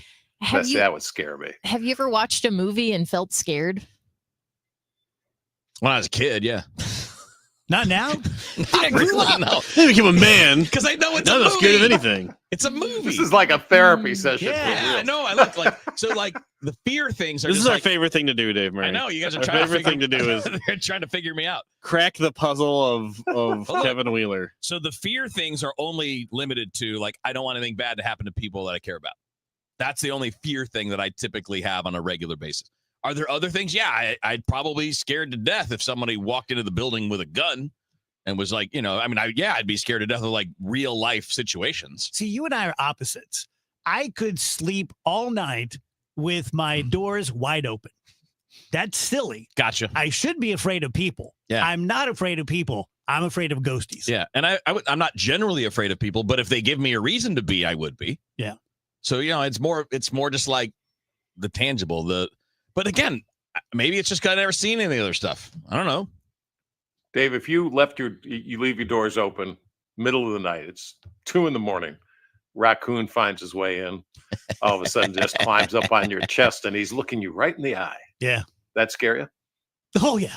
Yeah. How would that not be scary? I would probably think it was one of my dogs at first. Because my dogs will do that to me at night sometimes. They come up on you and they look right in your face. I wake up every morning to my cat Lucy on my chest, staring into my face, waiting for me to wake up. And this morning she bit my face. Is it time to food? Is it food time? Is that what she wants? Yes, she wants her food. Yeah. It was like 4:00 in the morning this morning, and it's like a cute little love bite. So it's not a big. She's not like breaking skin or anything, but I don't want her to bite my face, so I had to. Here's an example. Had to move her off of me this Just morning. last night, it was about 2 a.m, and my reflux was kicking up. And I know that Prilosec is down 12 stairs. But I put my feet off the bed, and then I thought, wait a minute. What if Reagan, the little girl from The Exorcist, is downstairs making a sandwich? Yes. She could probably come up the stairs then. I'm 61 years old, and I didn't go get Prilosec. Yeah. I had reflux all night because a character from a movie from 1976 might be making a ham Sammy in my kitchen. I didn't go. Why didn't you just yell down to her? Say, could you bring the Prilosec up? when you come up. So like, well, and that's even scary. She'd be in her 70s now. That's very frightening. I'd still date her. I don't She's think so hot. possessed people. I don't think they age. So like, just to give an example, like a thing that I thought was maybe a thing, but turned out to not be. So you remember the earthquake? Yeah. Whatever it was. Yeah. Like 10, 15 years ago, whatever it was. Well, that woke me up in the middle of the night, right? And I thought it was somebody walking on the roof outside my window because that's what it sounded like because things were creaking and I thought I was hearing footsteps and I jumped up and lunged at the window. Like that was my first reaction, like straight out of sleep was we're doing something about this. So I don't know. Even in your scared moments, you're manly. Well, I don't think it's a choice. I think you To be react. manly? I think you react how you react. I have a choice. I choose not to. Yeah, but I mean, like, I don't know. I don't think you do. He makes it so much worse when he says, like, it's not even a choice. You're just either a coward or you're a brave man. Everybody knows this. Everybody knows you got the three things, right? You either have fight, flight, or freeze. Yeah. And you just are. You're not like, I know you can work on those things. I've never worked on it. It's just that was my first. I woke up and I heard it and I'm like, what have you worked on? Nothing. I didn't think so. No, Peppy I mean, Cat that's says, not true entirely. I've worked on trying to remember things better. Peppy Cat says, isn't anger a huge anger? And maybe isn't anger a huge fear response? Yeah. Yes, it is. It is. Yeah, sure. Yes, Sure. it is. He's not mad. He's just scared. Well, they're the same thing. He's scared all the time then. I rest my What is anger for? It's a survival thing. It's wired into us, right? Yeah, but then like if you press a button on your computer and the wrong thing happens, you like start screaming and smashing the keyboard. I don't think that's a survival response. No, that's just a. Well, maybe it is. I don't think that's about life or death. Well, kind of can be. Feels like it. You should have become a priest and been an exorcist. You would have been the best exorcist. So angry at the devil. What courage compels you? You get out of there. The greatest exorcist to ever walk. Let's go back to hell, please. Thank you. In the name of Savior, Jesus Christ. Let's go. Let's go into the arms of Christ. He'd forget his cross. Damn it! Damn it! Damn it! That would be a fit. I'd have a rage fit there, yeah, for sure. Punching the steering wheel. Demon's like, take it easy, Yeah. dude. Yeah. Well, hey, listen, man. You know the old saying, right? You fight fire with fire. He gets back down to hell. He's like, look, in about 40 years, you're going to see the name Kay Wheeler. Send him straight up. Don't let him in. Do not open the gates of hell for that one. I think they got a hold of one of our guys. He's gonna wreck it. This guy's going to set a whole new standard. Heard about any of our guys switching teams? Anyone missing? Anyone see Lenny? I'm a demon, but that guy, Man, that guy's scary. That guy's got problems. something, That man. guy's messed up. I don't know what happened to that guy. The crazy thing is nothing happened. What do you mean, to cause this? Yeah. Yeah. Huh? Did your mom drink a lot during pregnancy? No, she did not drink at all. All right. Never was. Yeah. My dad had a really. This is a question I like to ask people. That's the problem. My dad did have a really sweet mustache when I was a little kid. Well, we're getting closer. Yeah. The Kevin Perfection Circle now has to extend to his entire family. No, it's not about his whole that. family. He actually had a rockin' stash, so that's probably. My dad was like a total badass with mustache, never scared of anything. My mom was also never in the scared of army. anything, and she never had a drop of alcohol, never once. She was built like a brick. No, mom's normal. Mom can bench press 250, no problem. In fact, mom's probably the only normal person in our family. All right. The rest of us are weirdos. Okay. Yeah. So your mother-in-law listens now. Yeah. And you say that she learns things about you. Yeah. Well, I mean, these aren't exactly things I'm going to bring up at dinner, right? You're like, Who hey, you doesn't? guys know? Who doesn't? Yeah, do you ever like you're having dinner with Susan and your mother-in-law and you just like launch into like No. a Cardinals tirade? Like, Oh, I gotta get this off my chest. I know my audience. They don't care Reminding about any your of that. wife and mother-in-law that you're not scared of anything. They don't care about any of that Lady, stuff. you know nothing about OPS. They're normal people too. I'm surrounded by normal people. I see normal people.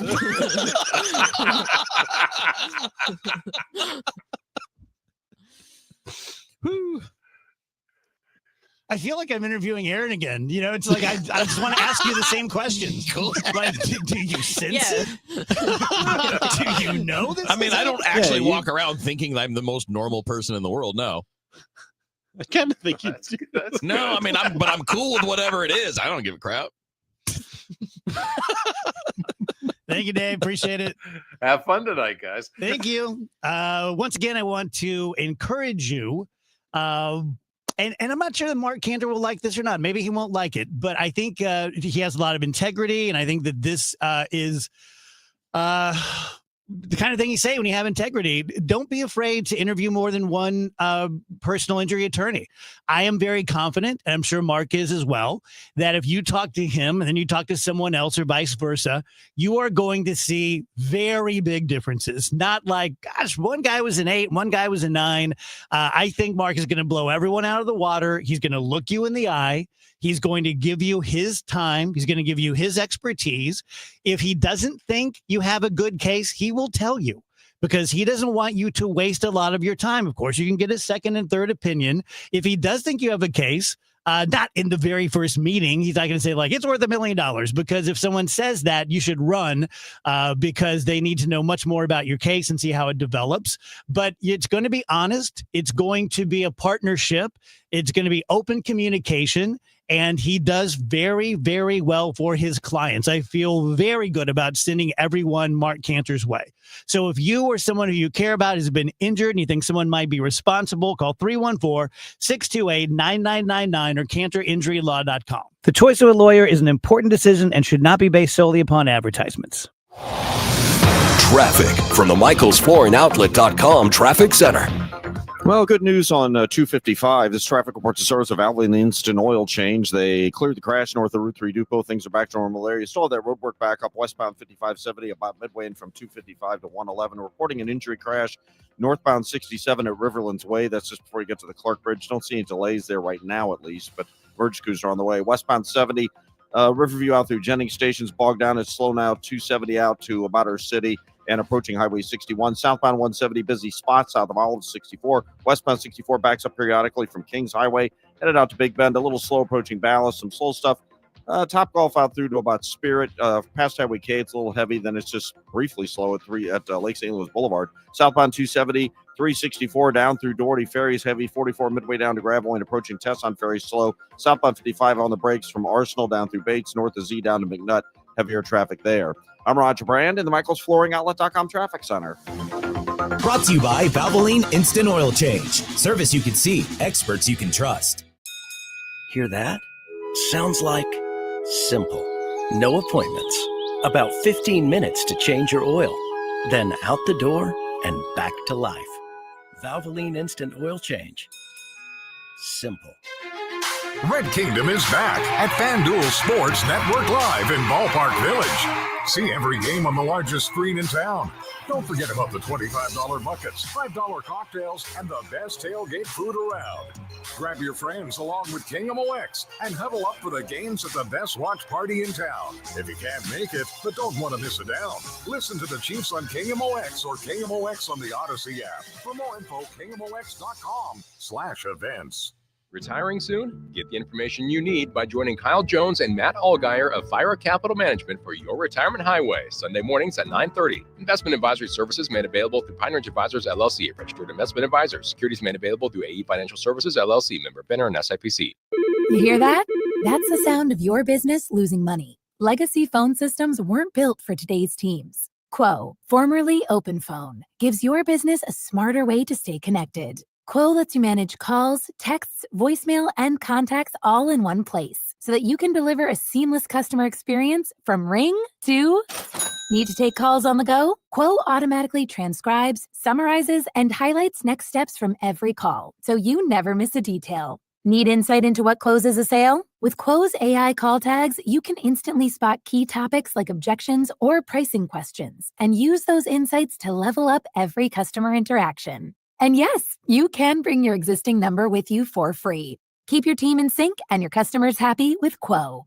Quo, no missed calls, no missed customers. Try Quo for free at quo.com/try and get 20% off your first 6 months. That's quo.com/try, quo.com/try.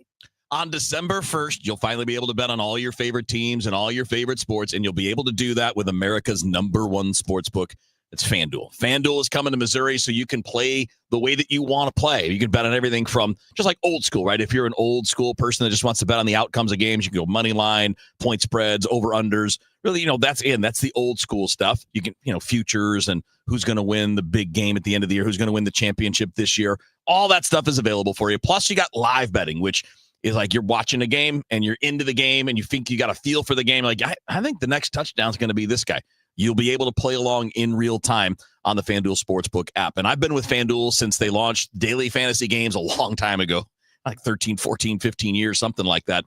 And I've been on the FanDuel Sportsbook app since it launched as well. And it's phenomenal. And I've never been able to play when I'm at home here in Missouri, but able to play when I'm in Illinois or Michigan or Georgia or wherever when I'm on vacation. And I use it a lot. It's fantastic. It's easy. It's just as easy to get your money out as it is to put it in. So I want you to find out for yourself why FanDuel is America's #1 sportsbook by going to FanDuel.com/Missouri. You can download the app right there. FanDuel is where you get to play your game. And remember, 21 and older and present in Missouri to play. Gambling problem, just call 1-800-GAMBLER.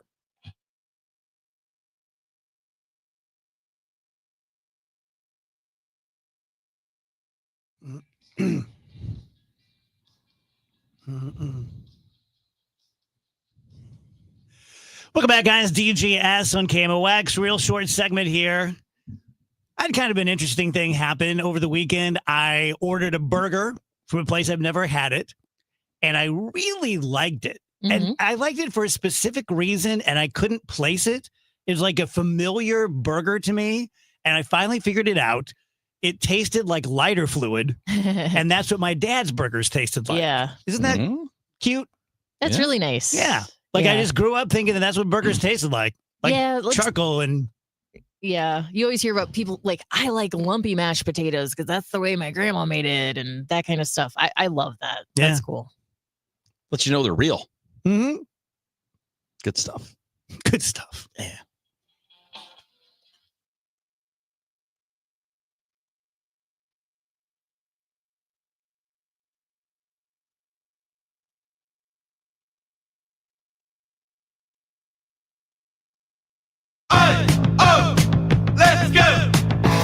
you're still glowing, flirting, grooving. You've still got it. But your immune system weakens as you age, making it harder to fight flu, pneumococcal pneumonia, RSV, and COVID-19. Vaccines are a key part of any health routine and help strengthen your immune response. Ask your doctor or pharmacist which vaccine